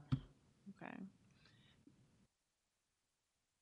So based on your experience with this location, what type of activity occurs here? It's a pattern. It's always kind of been the same. Disturbances, assaults, shootings. There's been a cutting, loitering. There you have it. Okay. So based on your experience, have you attended any owners' meetings with this property? I have not, no. Okay. Okay. Are you familiar with a homicide that occurred on January 5th of 20? Yes. Okay. What happened then? So an individual was dropped off to, he walked up to, he was en route to walk up to the front of the Midtown Bar and Grill where then shots rang out and he fell to the ground. Okay. Did you receive any information concerning the victim? He did expire. He did die. Okay. And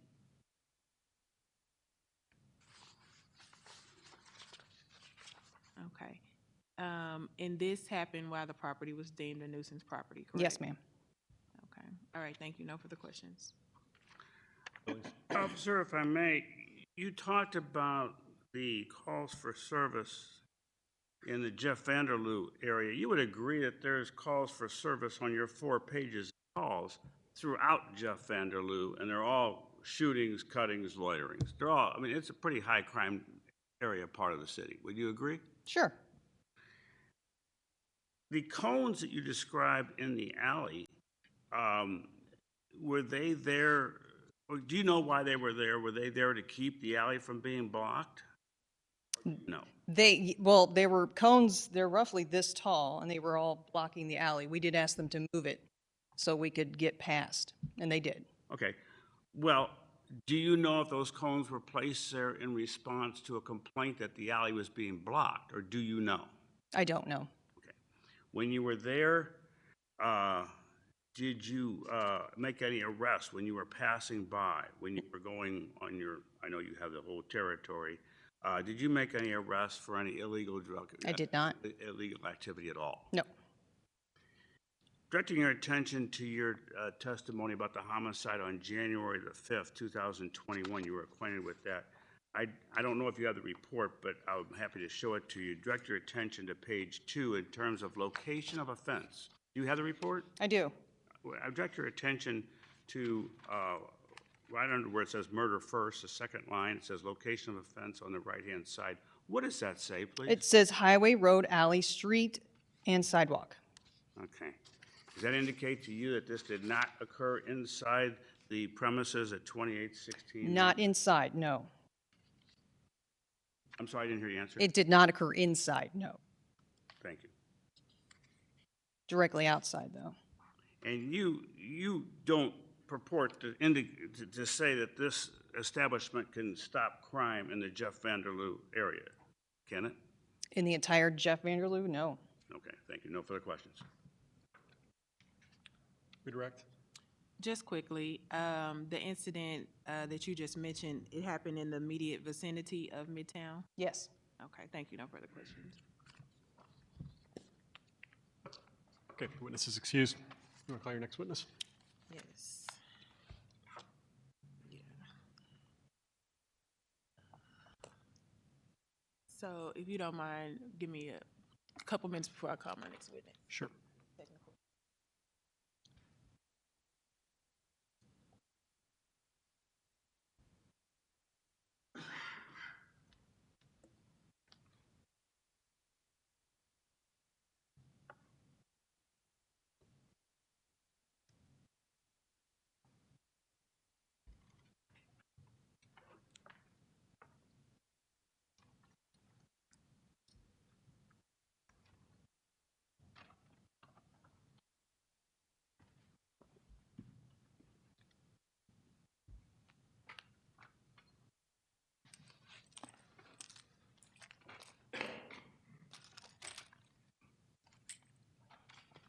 City call Stephen Strohmeyer.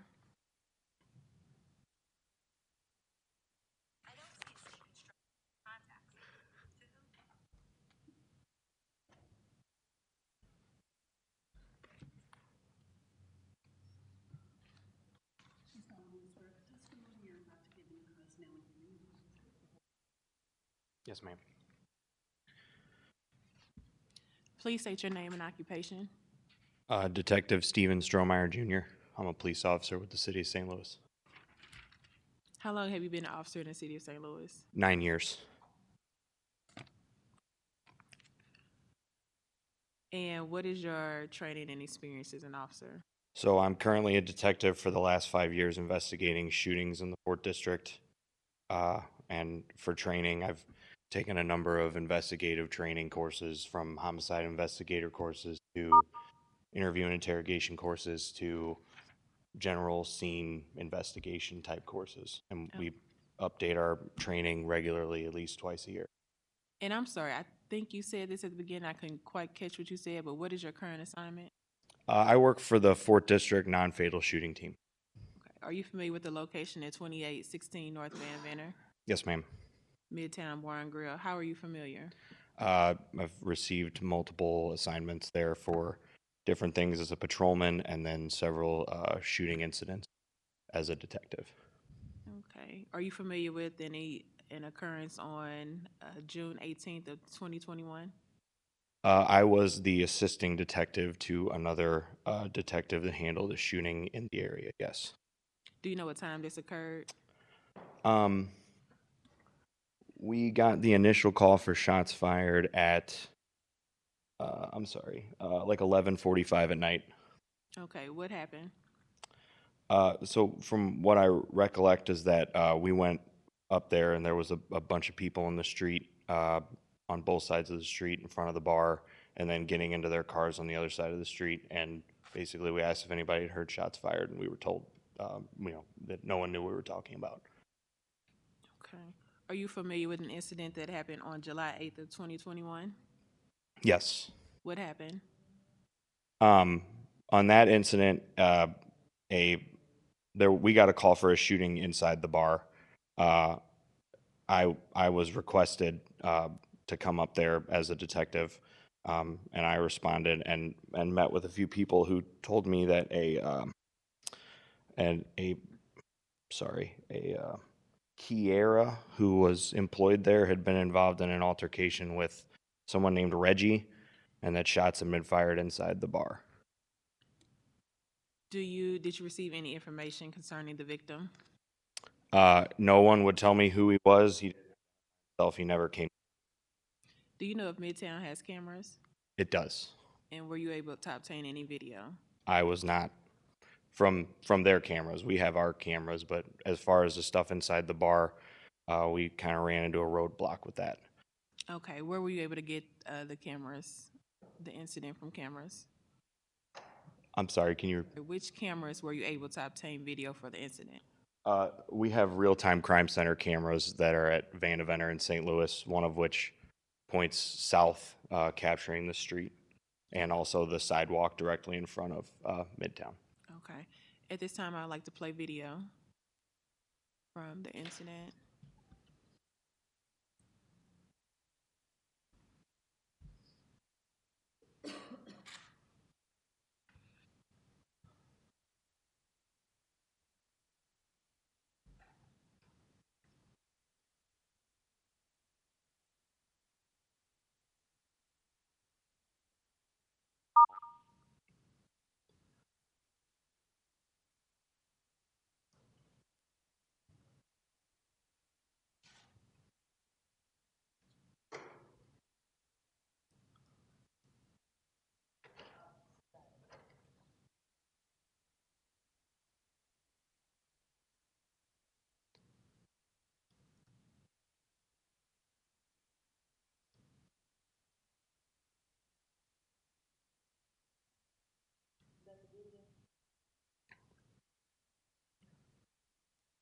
And as this video is playing, can you explain what's going on? So it is kind of hard for me.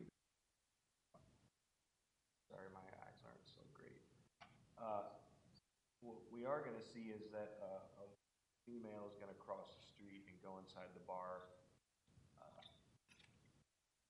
Might already have crossed. So I'm going to ask you, though, as you speak, can you grab the mic? Oh, And I'm sorry. Sorry, I'm just having a hard time. you can take it off. Okay.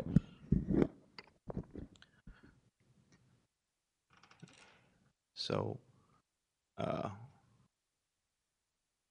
what I do know that happens is that a female goes across the street, goes inside, and then a brief time later, shots are fired inside the bar at the front door area, and then you're going to see some people kind of start to run away, and then they stop. And then she's going to come out and she's going to keep trying to turn back, and her friends are going to keep kind of pushing her across the street to, I guess, end whatever confrontation she was in.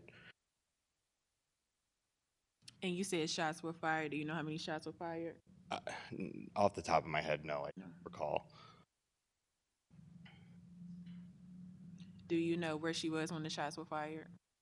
So we found shell casings inside the door to indicate that she was inside the establishment. Okay.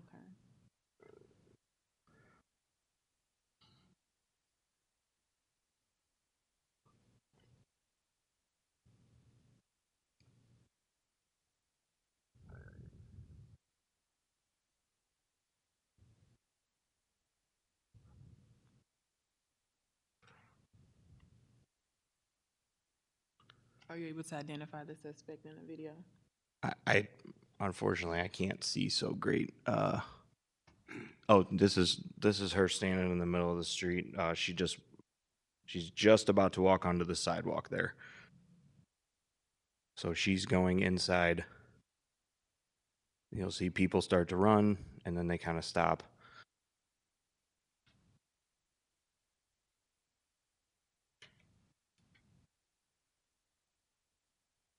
And then after a moment, she's going to come walking back with what appears to be a firearm in her hand.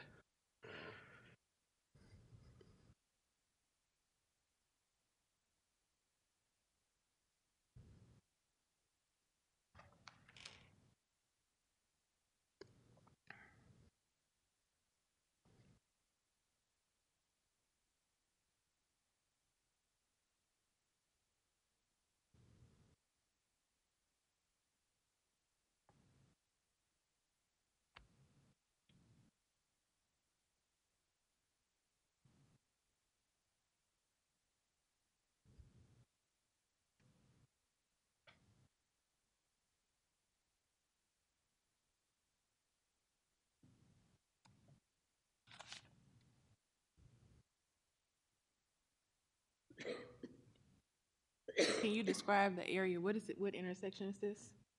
You're looking up the screen is looking south on Vandevenner, and the street that goes across is St. Louis.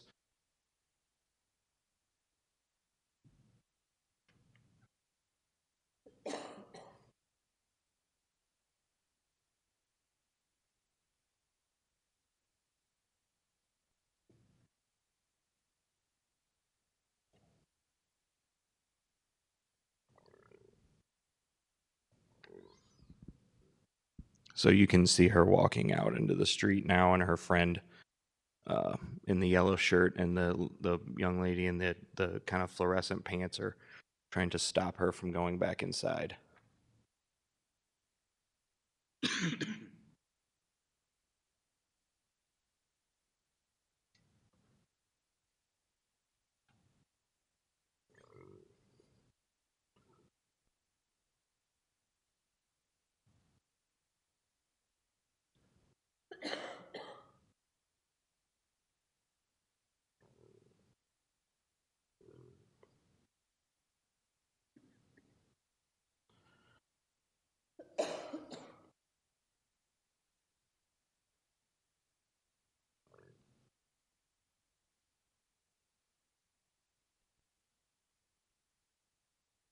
Can you tell whether she's going back inside yet? I don't know if she ever made it back inside after the initial shots fired portion.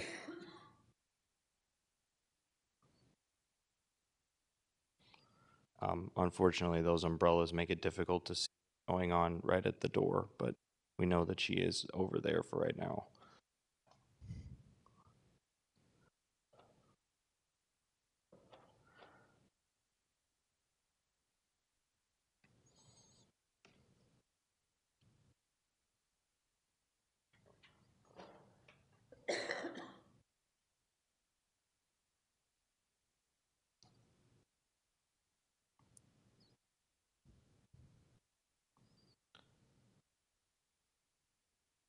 That that jump was some kind of fault in the camera system.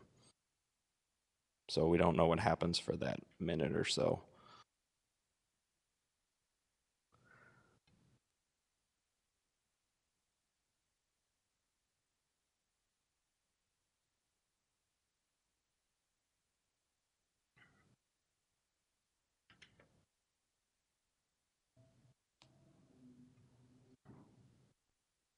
So that's the suspect that just walked into the street and is now walking back.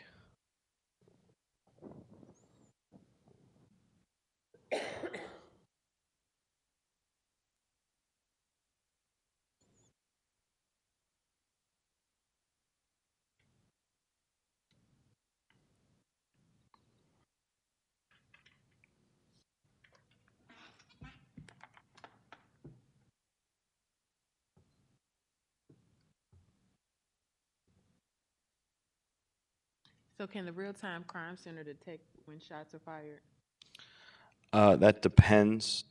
We do have shot spotter technology that documents shots being fired in certain areas. I do not believe there was one over here at this time. They, in a moment, are going to start reacting to the call for the shooting and for shots fired, and start manipulating the camera. Trying to, obviously, they were just getting a call for the shooting. They didn't know anything, so they were trying to see if they could see any criminal activity happening directly in front. And you'll see them start to zoom here in a moment.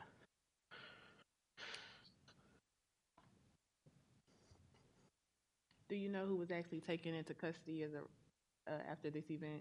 I'm sorry. Do you know who was actually taken into custody? So someone was taken into custody unrelated to the shooting. An individual who is going to come out of the bar carrying a rifle and then stand in the middle of the street holding it. And then when the police arrives, he's going to put it into his vehicle across the street.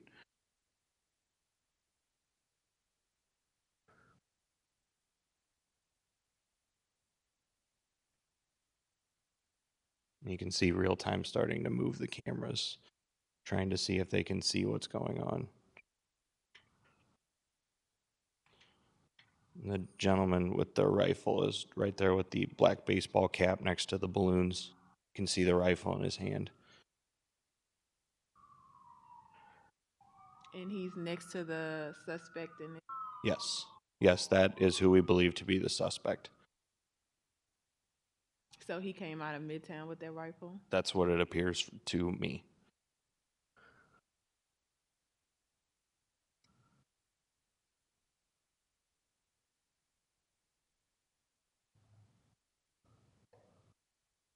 Do you know if there is anyone at Midtown that would check for that type of, I guess, rifle or a handgun to even be able to get in? As far as I can tell, it would be impossible to hide that walking in, so I would say probably not.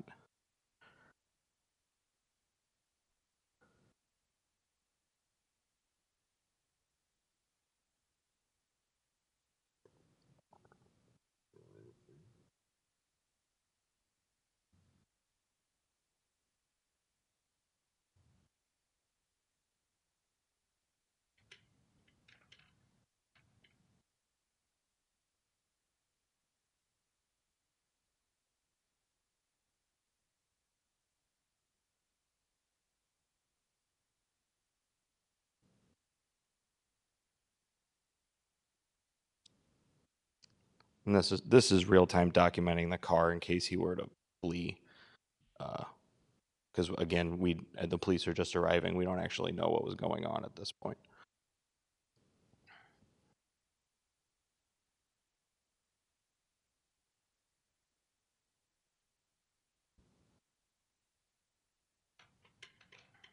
Okay, but we do see police respond. Yes.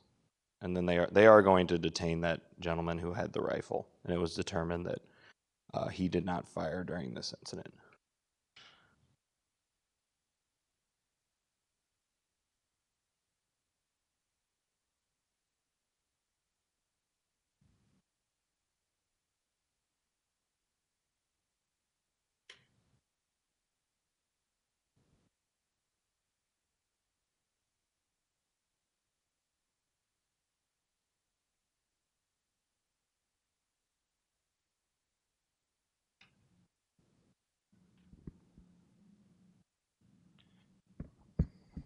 And the man with the assault rifle is the one that is arrested in this.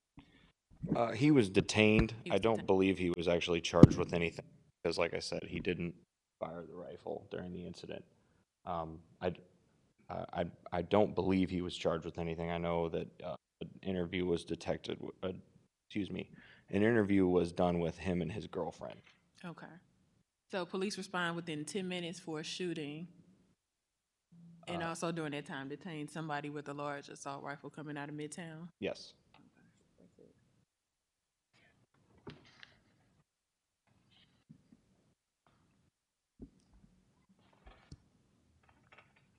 Okay, and you said during this incident you were unable to obtain video from Midtown? That's correct. Okay. How were you, what happened? So we spoke to a bartender or manager on duty, whatever it was, and asked to see it. They contacted the bar owner, who they identified as Deidre. We asked her for the password. She said that she wouldn't be responding and that she would try to give the password to the employees. But then over the course of the next 45 minutes to an hour, that password was never provided.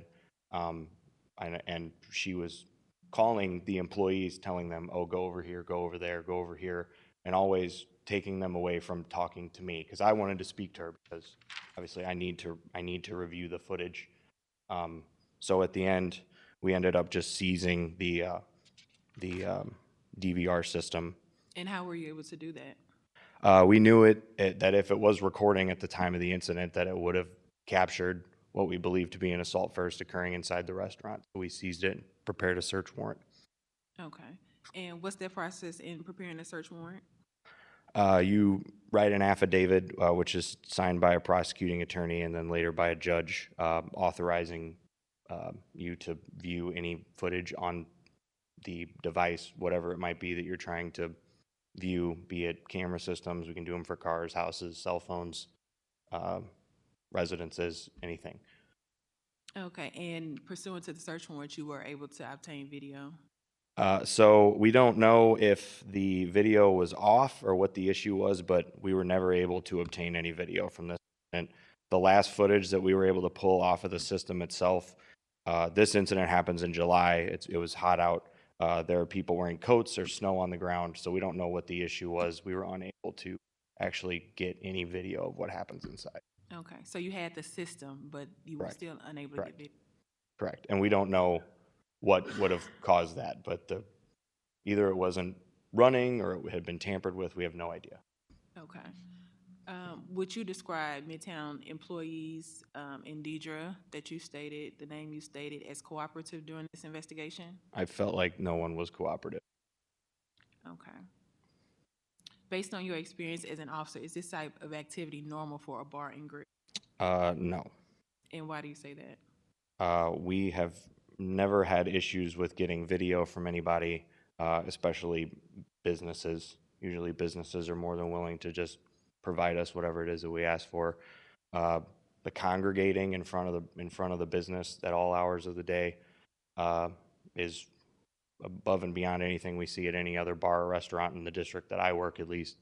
And then as far as shootings, other than Rain nightclub, I can't remember going to a place as frequently as we did for shootings that operates as a bar. Thank you. No more questions at this time.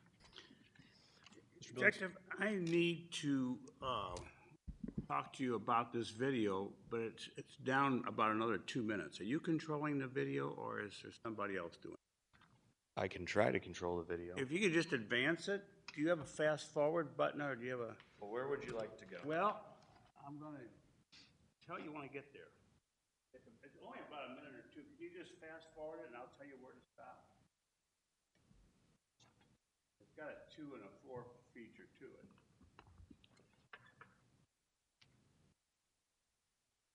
You can go faster than 2 times. You get to 4 times or 5 times.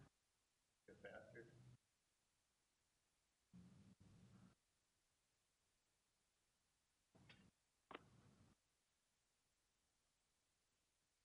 You can still go faster if you want to. If you got it 6 times. There you go.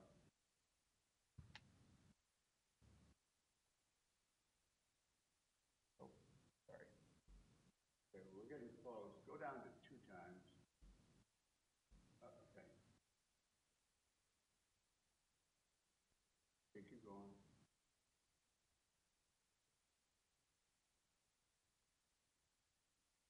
There you go. Okay.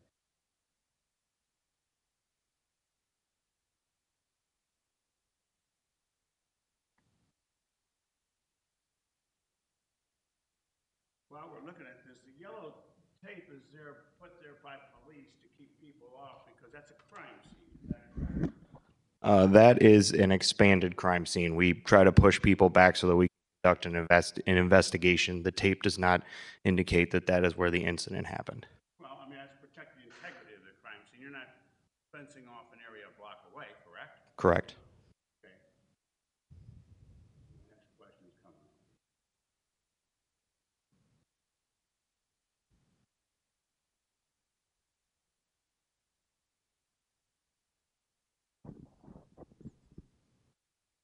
Now, right.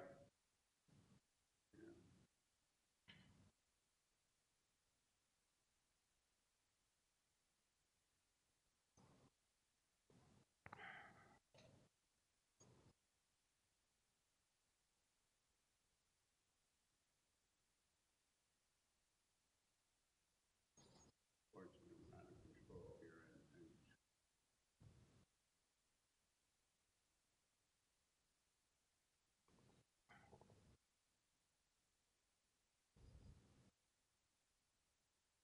Okay, right there. Nope. Maybe we can go just another inch farther, we might get the same thing. You want to keep going forward? Well, can you go back just a hair? I can. No, I'm sorry, it's forward. Forward.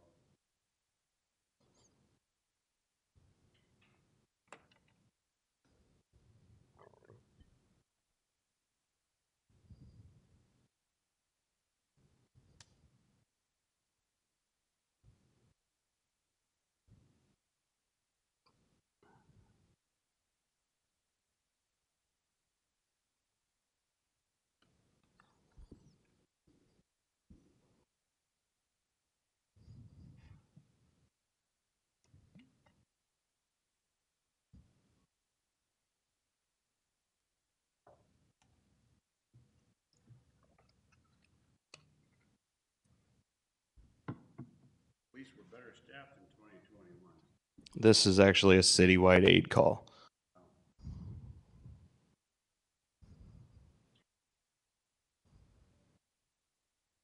You can double it up or triple it.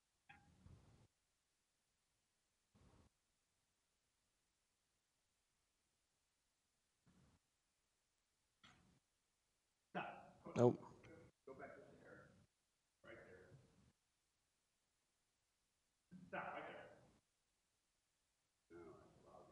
Anyway, my point, oh, perfect, thank you. If you direct your attention to the video that's in front of you, officer, you'll see yellow tape that's marked right there at St. Louis Avenue and Vanderbilt, the intersection, is that correct? Correct. And then it runs down the sidewalk with the southbound Vanderbilt, is that correct? Correct. And it's actually running along the curb up to a blue, I guess that's it. I don't know what it is. The roof of a tent of some sort. You see what I'm talking about, right by the light pole? Yes, And then it continues farther south down into the new side of it. Is that correct? that's correct.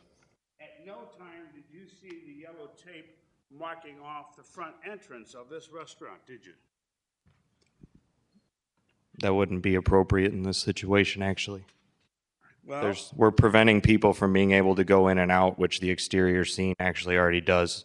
There's already officers and detectives inside, so blocking the front door wouldn't make a ton of sense here. well, in your 9 years of police work, you would mark off all potential areas from any interference by any citizens, people to contaminate the crime. Is that correct? Yes, it is blocked off. So if there is, according to your testimony, some activity at this restaurant, you would have blocked that off so nobody could go in and out. Isn't that correct? Correct. So- It's blocked. In terms of police investigation, all the pertinent crime happened in the street of Vanderbilt, because that's the part that's blocked off, isn't it? Incorrect. Well, that's The part- incident happens inside the door. Inside the restaurant, we found shell casings. No, that's not my question. I know you're trying to help. That's not my question. Okay. My question is, the yellow tape does not go to the restaurant, yes or no? Yes. Would that indicate to you that in the police mind that is investigating the lead officer, that the crime would have, the potential witness, potential evidence would be in the street? Well, I was the lead investigator and I didn't believe it, so I don't Okay. know what your question is here. Redirect from the city. Just quickly, can you explain why the yellow tape is placed where it? Well, at that point, we didn't know exactly what had happened, but I believe that they were blocking it off in case anything had happened relative to the gentleman with the rifle. And then as far as blocking the front door, the front door is blocked to allow easy access for officers and detectives still. Obviously, we wouldn't just put tape right up in the middle of a doorway when we're still actively investigating a scene. Thank you, no further questions. Witness is excused. Thank you. Can we go off the record for just a quick second? Yes. You just have one more witness, correct? Okay, and they're on Zoom, is that correct? No, he's present. Oh, okay, I'm sorry. It's about 12:15. Do we want to finish up with your case then and then possibly take a break, or do we want to power through? If it please everybody, I have to be in Chicago for a funeral, and if we can keep going, that would be great. Is that okay with the city? Can we do like a Yeah, 5 minute or break. something like that? 5-minute break now, or? Oh, yeah, I'm. Yeah, that's fine. We'll take a 5-minute break. Okay. Or I don't actually even mind calling my last witness. Well, somebody's left, we'll go ahead. Okay. We'll be back on the record. It's 12:13, so I guess let's just say 12:20.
Yes, ma'am.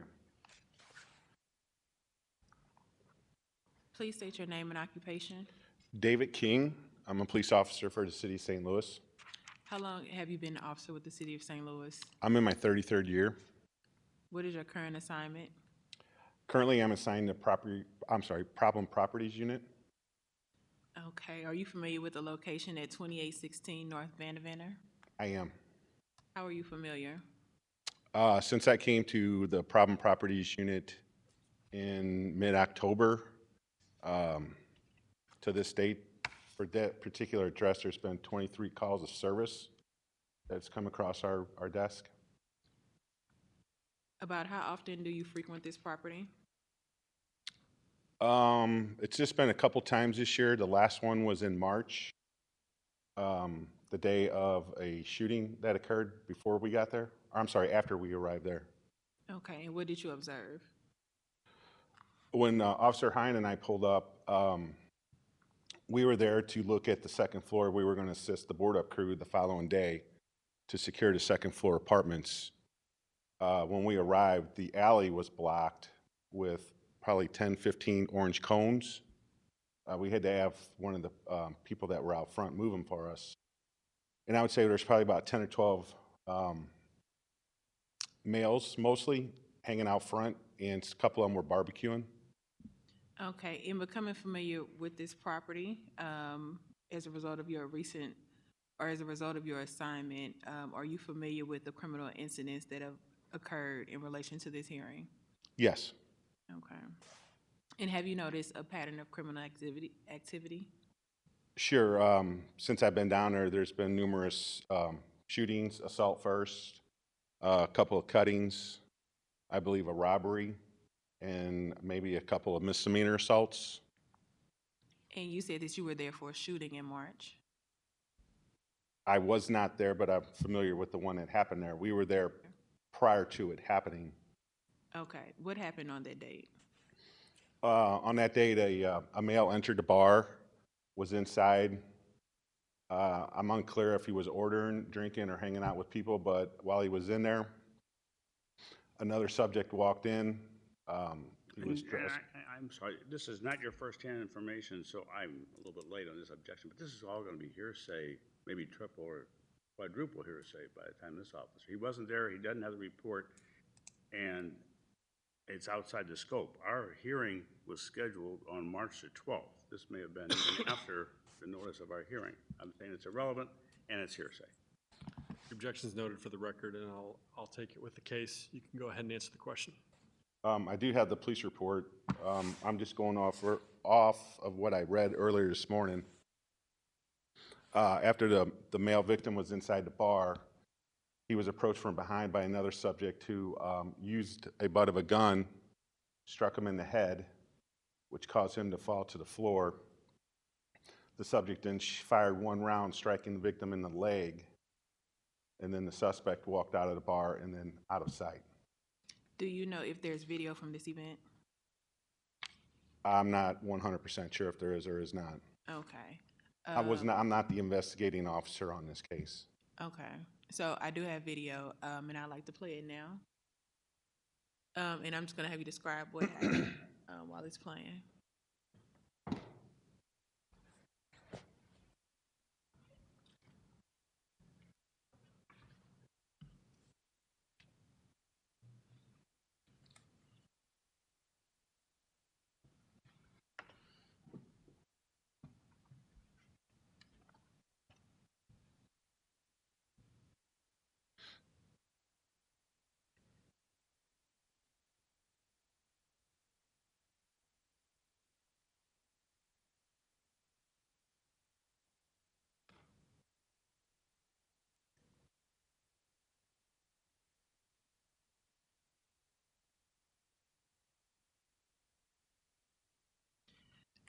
Do you know who that is behind the bar, the people, employees behind the bar? If you're asking me, no, I do not. I don't know anybody employed there. Okay.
Okay.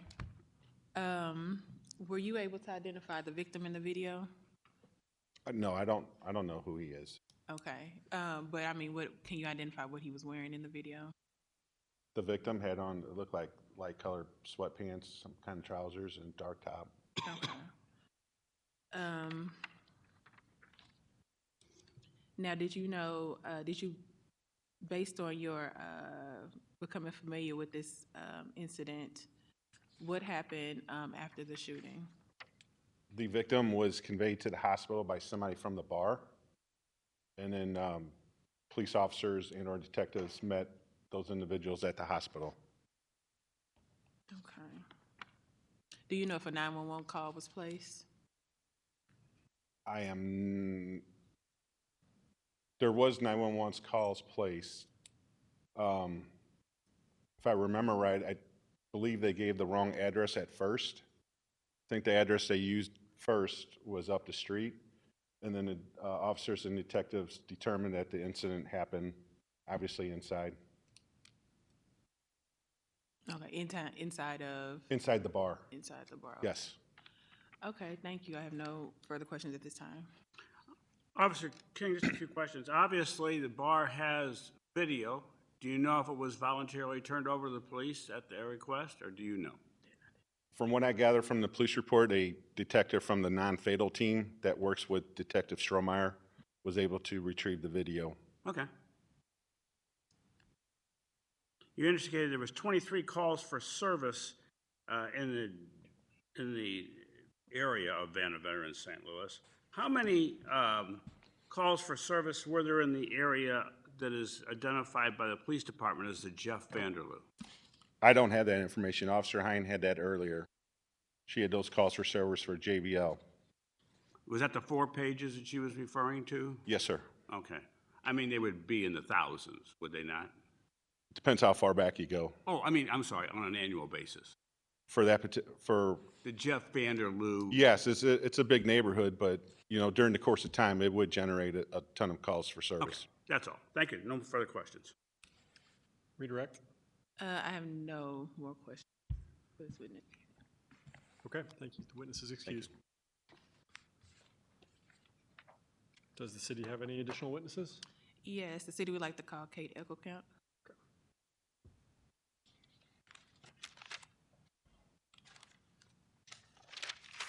You're still under oath, Ms. Eckelkamp. Understood. Okay, Ms. Eckelkamp, did you just watch the video that was played? I did. Okay. Were you able to identify the people working behind the bar that day? I did identify Kim Martin. Okay, and how are you aware that that's Kim Martin? I've met with him several times Okay. concerning incidents at the bar. Okay, and when did you meet with him? Sorry, I don't have my dates in Or front of what me. would be the type of event?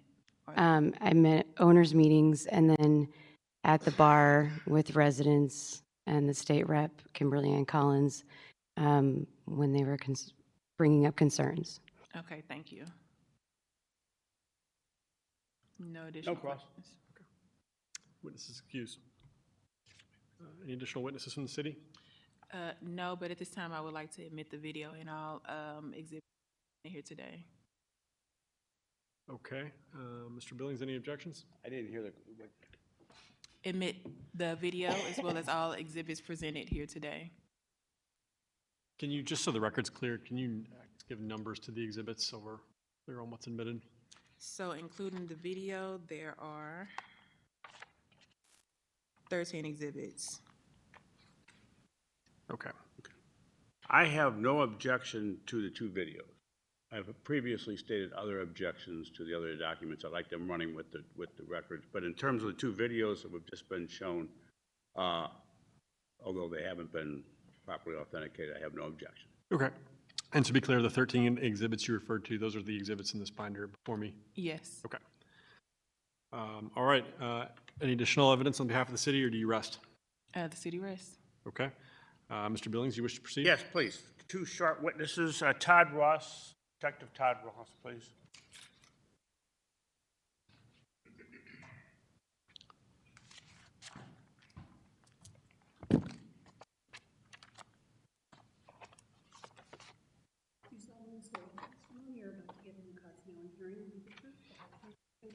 Yes.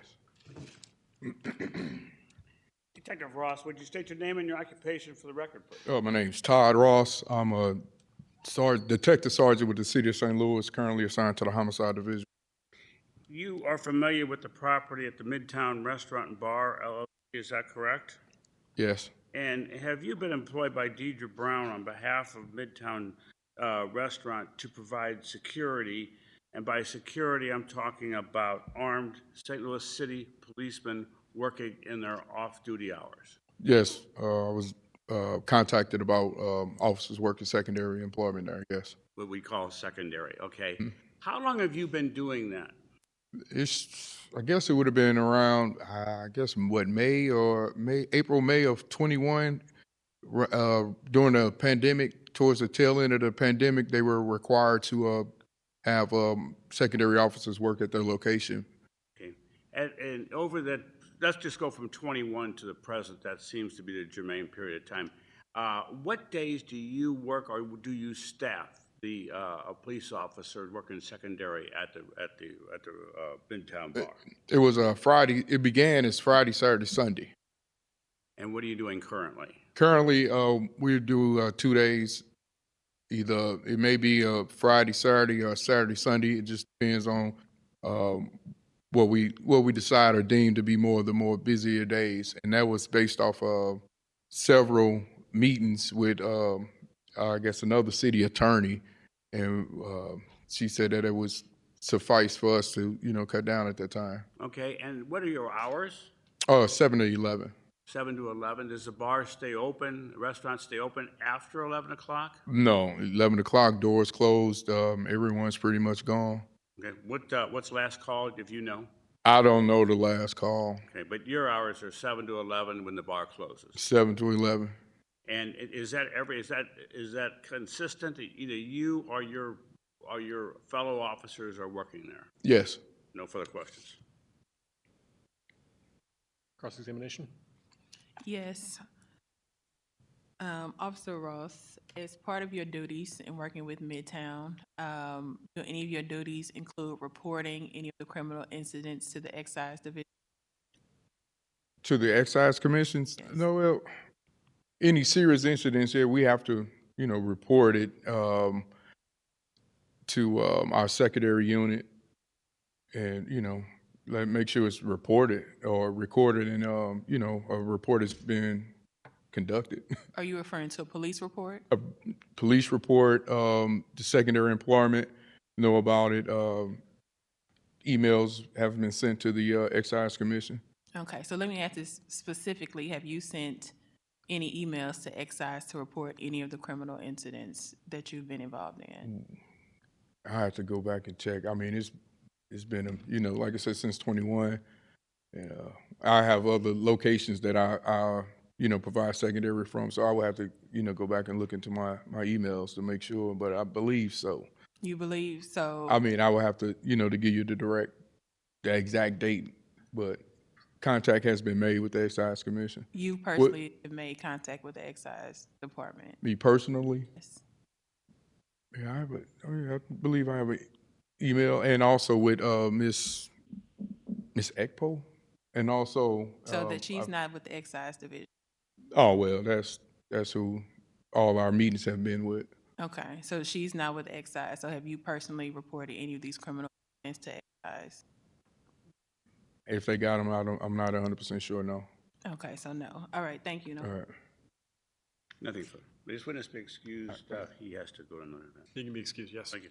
Deidre Barron on behalf of the licensee.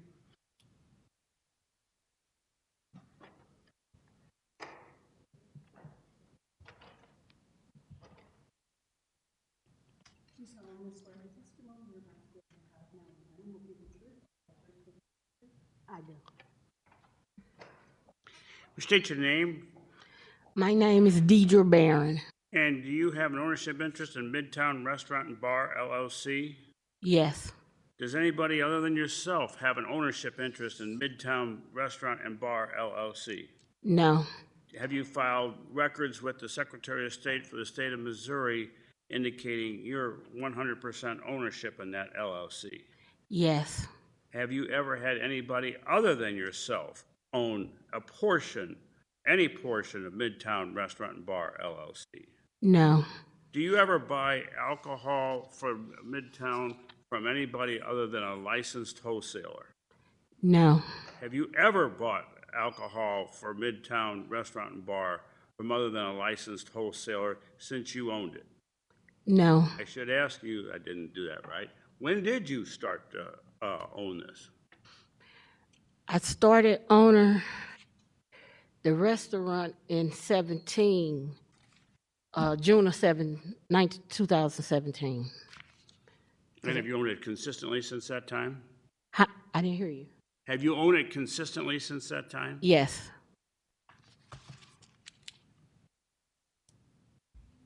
Is Kim Martin an employee of Midtown Restaurant and Bar? No. Does he own the building where you operate the Midtown Restaurant and Bar at Yes. 2816 North Veneventer? Yes. What else is located at 2816 North Veneventer? Or in the building, and it may be different addresses, but in that building at It's St. Louis Veneventer? it's a barber shop, and then it's a smoke shop, and then it's a clothing shop, and then it's a church. Okay, and smoke shop, describe that. Well, it's one of those shops where you can purchase, well, you know, I don't know much about smoking, but you can vapor stuff and, you know, stuff like that. But it's a smoke shop. That's what the sign says. Okay. And do these businesses attract neighbors from the area? Yes. Okay, other than your place and the place, by your place, other than the building you're located and the gas station across the street, what's the next closest commercial building? The next, if you cross over, it's a grocery store and liquor store on the other side of St. Louis Avenue. And then if you go down and across, it's the drop shop. That's like a barber shop. And then if you cross over that street, it's a barber shop. Then if you cross over that way, it's an appliance place. Okay. But you would agree with the witnesses that have testified that your building and the gas station across the street get a lot of attention from people in the neighborhood? Yes. Okay. And do you patrol that, and do you remove anybody who is causing a disturbance? Yes. And do you try to protect the patrons that come into your establishment? Yes, I do. Does Mr. Martin, to your observation, try to protect the property from any happenings or criminal conduct? Yes. Does he try to do that on a daily basis? Yes. There's been some discussion about a blocked alleyway. Do you know anything about a blocked alleyway? Well, when they complained about the cars parking, we were announcing on the microphone, please move your cars. So that kind of helped a little, but it didn't. But we put the cones there so they couldn't park there. That was the reason we put the cones there. And Was then, that in response to a police complaint that the alleyway was blocked? well, to me, the complaints was not the police, it was the neighbors. Okay. The neighbors more so complained about not being able to get up and down the alley because some of them can go in their backyard. They couldn't drive, you know, up the alley to get in the back of their houses. Okay. Let's talk about some of the things you've done. One is that you have security there. Is that correct? Yes. You have security there full-time. I mean, by full-time, I mean, Well, the days they require, yes, and we close early. We close at 11 instead of 1:30. that's a separate issue. But the first issue is they asked you to have security there, and you do have security. Yes.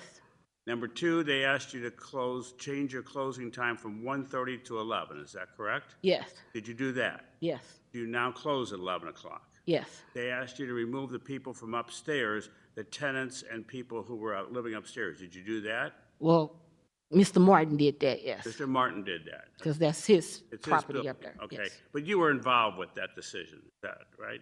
Well, yes. The neighbors complained, so you asked Mr. Martin to get rid of the people. And part of the problem with that, with the upstairs, and when they say the back is a parking lot, back behind the 5 businesses, Yeah, and stuff that's happening back there is really not, it's activity back there, but we had an issue with homeless people putting tents and stuff back there. So we were dealing with that also. Okay. And did you do your best to clear that up? Or Ye- Mr. Martin clear that up? Well, yes. Okay. Um, There's been some discussion about your video system, specifically on the January the 26th video. Did you have a video system then? Yes. Was it working? It was working. That was around the time we had just got one. And that was the incident when Marcia Evans did call me. We had just gotten it, and I had left the passcode somewhere down in the drawer or whatever. They said they couldn't find it. So when they contact me, I was doing something else. I told them to tell them to take the camera. They have taken that camera on 2 different occasions. Okay. But did you voluntarily give them the camera because you couldn't find the passcode? Yes, I told them they can take the camera. And expecting it to get it back, is that correct? Yes. Did you get it back? No. On another occasion, did they come in and you couldn't find the passcode? You told them to just take the camera. Yes. Did they do that? No. Did they take the camera? No. And They took the camera. yeah, didn't they took the camera, but I didn't get it back.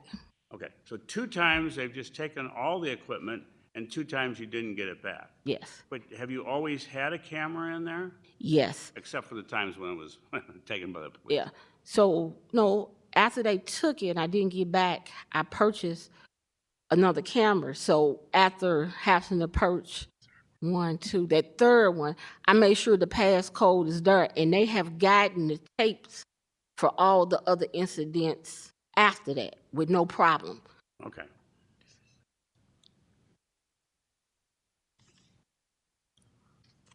If you have a disturbance at the location, what do you do about it? How do you call the police? Do you handle it yourself? Or you let it go? What do you do?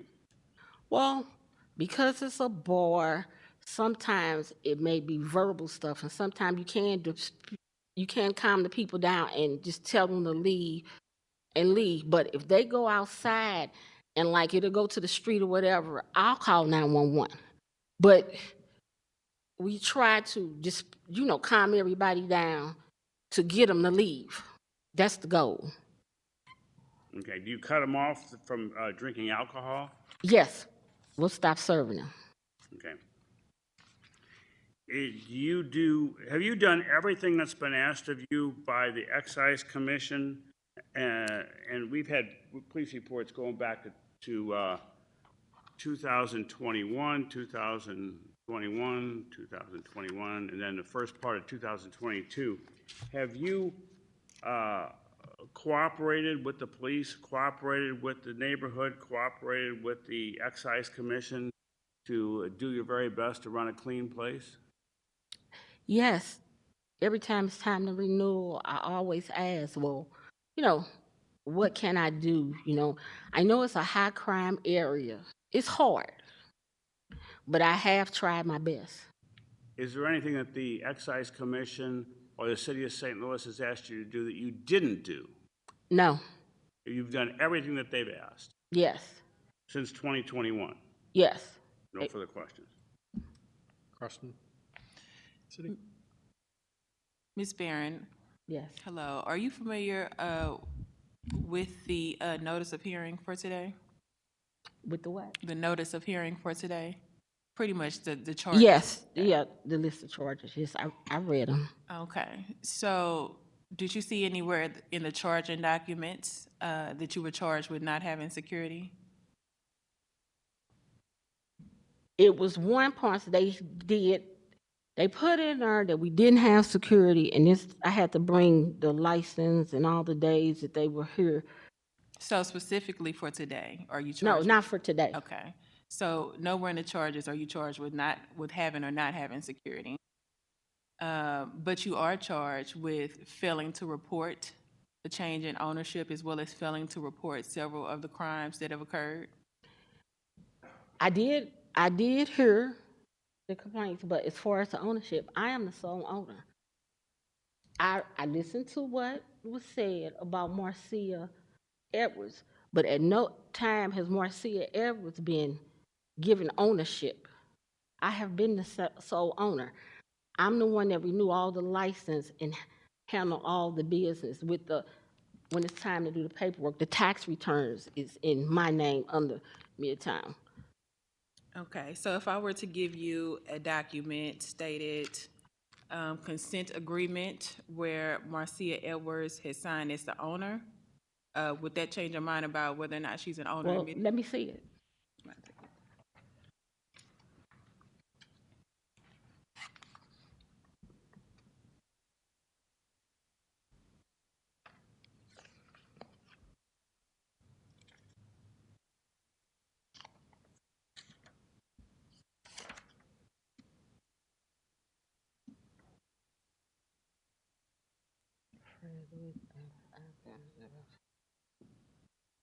Okay, yes, I see this document, and this is my signature, but I don't remember us signing this together, and I didn't approve this. Okay, but you signed it and she signed on I as an owner. signed it, but when I signed it, her signature was not there. Okay, Because I remember what this is. so even under the signature block, what does it say?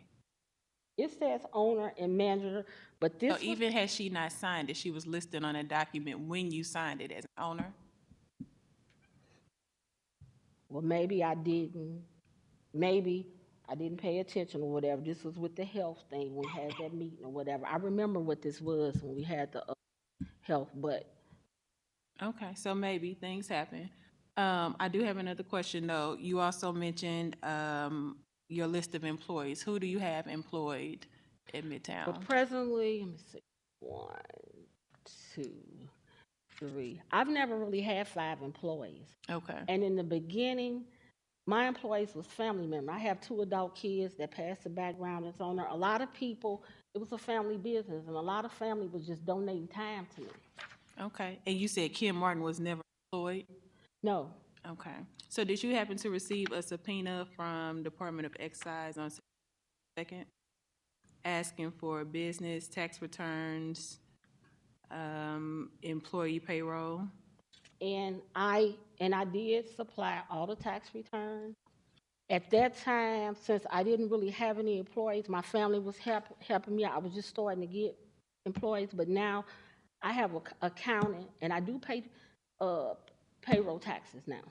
Okay, but at the time you did not pay payroll taxes. At the time, I'm gonna tell you something. In the beginning of this was all new to me. I had to figure some stuff out, hire some people to get to know the thing. But I would say since 2022, in the middle of the up until now, I've really handled everything really good. In the beginning, it was some things I had to work on, but I always asked with the exile department. I had several meetings, and everything that they suggested, I always worked on and completed.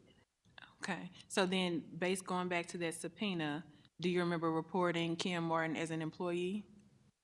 No, Okay. I have a list of 5 employees, you being one, Kennard E. Hips. yeah, but he doesn't work there anymore. Okay, anymore, but at this time, again, most of these is from 2020, 21, and 22, like you just stated, after things changed. Yeah. George Barron, Marcia Edwards, and Kim Martin. Well, maybe I put Kim Martin down. When I put employees, I didn't really understand, because at that time, even though they really family donating time or whatever.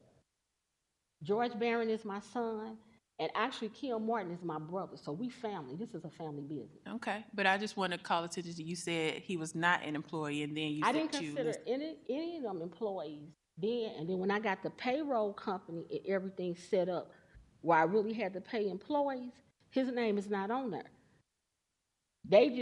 I was under the impression they just wanted to know who was actually working. So you reported him as working there? Working is doing stuff. He couldn't work behind the bar, I know that. He was doing stuff like, sometimes I couldn't be there to accept the deliveries or go to the grocery store and get supplies and stuff like that. He helped me do some things that I was not able to be available for. Okay, so it sounds like he also had a bank card in Midtown's name? He was on I am the sole person, or he's on there on a signer. So the purpose was days I couldn't go deposit money or whatever, he can deposit money and he can do banking business for me. Okay, and he also made purchases using that same card. Yeah, he did make those purchases, but they Okay. weren't for Midtown. Okay, so he's made purchases using Midtown's business card. He's listed to excise after you later reported that he was an employee, but your testimony says that he's not an employee. No, he's not an employee now. Okay. I didn't, like I said, in the beginning, I was new at this, and I was learning. So I had to figure out a lot of things, and the accountant explained it to me, and I got everything set up right. And I do pay payroll taxes and everything now. But when they asked me, I didn't even know anything about that until they brought it to my attention, the tax returns and all of that. So that's when I hired some people and got everything set up. Okay, so you said things are set up now? Yes. Okay, did you happen to view the video that was just played of Yes. the March 12th Talking shooting? about the one on March the 12th? Yes. Yes. And the NIS, Neighborhood Improvement Specialist, just identified Kim Martin in the, Yes, he was there. behind the bar? He was back. So my understanding, I thought that people could come behind the bar, but they couldn't sell liquor. Being behind the bar, putting ice behind the bar. Now, that's what I thought. I know he can't serve drinks or whatever, but I didn't know it meant that anybody that's not working couldn't walk behind the bar. Okay. All right. So going back to the incident, there was Which incident video, you talking about? still the March 12th. 12th? Okay. We do have video from a shooting that happened inside the bar. Okay. Were you there on that day? No, I wasn't there. Okay. I came that evening, but I wasn't there that morning. Okay. But again, Kim Martin was there. He was there, Okay. and the bartender was there. Okay. Do you know who called 911? Well, when they told me, I told the bartender to call 911, so I'm assuming she did. Okay. So are you aware whether Kim Martin called 911? I'm not aware. Okay. Did you hear the officer's testimony that somebody called and gave the wrong address? I did hear that, but okay, so I'm taking at it if I I would instructed them object to to this do. question. This is asking her to comment on another witness testimony. That's improper. I asked if she heard it. I wasn't aware because, to my understanding, the police came there. I didn't know they went to another address first. This was my first time hearing it. To my understanding, they came. I made sure they got the tape. I called and reported the incident, sent the email. Okay. Your objection's taken with the Thank you. All right. So based on your testimony, you are cooperative with the officers? Yes, All right. it may have seemed like I was uncooperative, but I couldn't give them the code because it wasn't there. But I gave permission to take whatever they needed. Okay. So we already talking about the same thing, the assault incident. Okay. And the officer testified that he had to obtain a search warrant to seize the entire video. No, they took it that night the incident happened. So they got a search warrant. They never gave me no search warrant. I gave them permission to take it, and they took it each time when it happened. They didn't leave and come back. They took it then. Okay. All right. So in regards to this incident as well as several others, have you yourself personally reported any of these incidents to the Department of Excise after they occurred? Yes, I would have to go back and pull in my email, but I've called about, I would say 5 to 6 incidents. Mm-hmm. And I was under the impression that, okay, so if it happened inside the bar or right outside the bar, but I'm listening to this when they talk about the area. If something happens on the filling station lot or in the middle of the street, or if it happens 2 buildings down, I didn't know I was obligated to report it. I thought that if it happened inside the bar or outside the bar, that was my responsibility. Or even if it happened in the alley, I don't own the alley, or around the back, I figure, Kim, that's his property on that parking lot. I thought I was responsible, and my license and my lease was for inside the bar and out, the patio area. The vicinity. So the video, did you watch the video that from the Real Time Crime Center that showed Yeah. the vicinity? The vicinity? Okay. Did you call after that incident and report that incident to excise? Did I do that? I would have to look, but I believe so. I believe so. But to Okay. my understanding, I reported it wasn't a shooting. The shooting was right there, maybe at the door, outside the door. It was an argument on the inside, and they started on the outside. I actually kind of looked at the video that we had or whatever, but at that time, and Is that this was- the same video that the police had to get a search warrant to seize? well, This they the didn't report? have to get a search warrant because that's two occasions. They took the camera on the day incident. So if they said maybe they got a search warrant, look at it when they got it, but they took it out of Midtown today, the day the incident happened. And by the way, I didn't get neither one of my cameras back. I had the persons on them cameras. So that's why after that, they can get the videos because I make sure that the password is there. Okay. So, police said that you were uncooperative during the investigation, that you would not allow them to speak to employees. On which incident? The same incident, we're talking about the same incident. We talking about the one on the 12th? No, the one from the assault first, the Real Time Crime Center, like you said, the shooting in the doorway. Okay, so that's not necessarily true because I wasn't there. I was called, so I didn't tell anybody not to talk to them. They called me and said they couldn't find the thing to get the video, and I was in the process of doing something else, very personal, and I told them, just tell them take the cameras. I never told anybody not to cooperate, not to answer questions. No. Okay. So, I mean, if that's the case, it seemed like they would have received the password, but, okay. Okay, well, I have no other questions for you at this time. No redirect. Okay, You may sit down. I can sit down. You want this back? Do you have any more witnesses? Nothing further on behalf of the licensee. Okay. Any additional evidence on behalf of the city as rebuttal? No. Are there any members of the public who wish to be heard on this? All right, seeing none. Next, I'm going to ask the parties, I guess that will conclude the hearing, first of all. I'm going to ask the parties to prepare findings of fact and conclusions of law. How long do we need to do that? Do I have a copy of your exhibits? Is that my copy or is? No, you have everything I've sent you. Oh, you You did. just, said the did stuff get- you emailed me? Hold on, I'm sorry. Yeah. No, oh, she's our bartender. No, thank you. We're done. If I've got everything, I got a couple federal things. Can we do a month? Well, we have to wait for a transcript. Do you know how long it will take to get a transcript ready? No longer than 2 weeks. I mean, well, I don't know if we need a transcript. We all heard the evidence today. I would ask for 7 days, but I understand if, I would say at the most 14. Okay.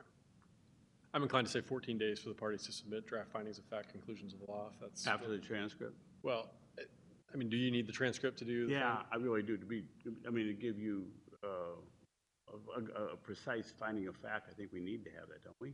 I think that's a delay in time at this point. Again, he has all the exhibits. He heard the testimony today. All right. I'm going to say 14 days to prepare findings of fact, conclusions of law. If you don't want to submit anything, you don't have to, but I'll, Okay. here we have from there. Okay? So that day is, whatever that is, 19 plus 14. Okay, I'll figure it out. May 3rd. Thank you. And then once I've got your drafts, I'll try to get them turned around, or I'll try to get a Okay, copy returned within a week. Okay? and thank you for all your courtesy, personal timeline. Working through lunch. All right, no worries. Thank All right, I you. think that'll conclude this matter. Thank you.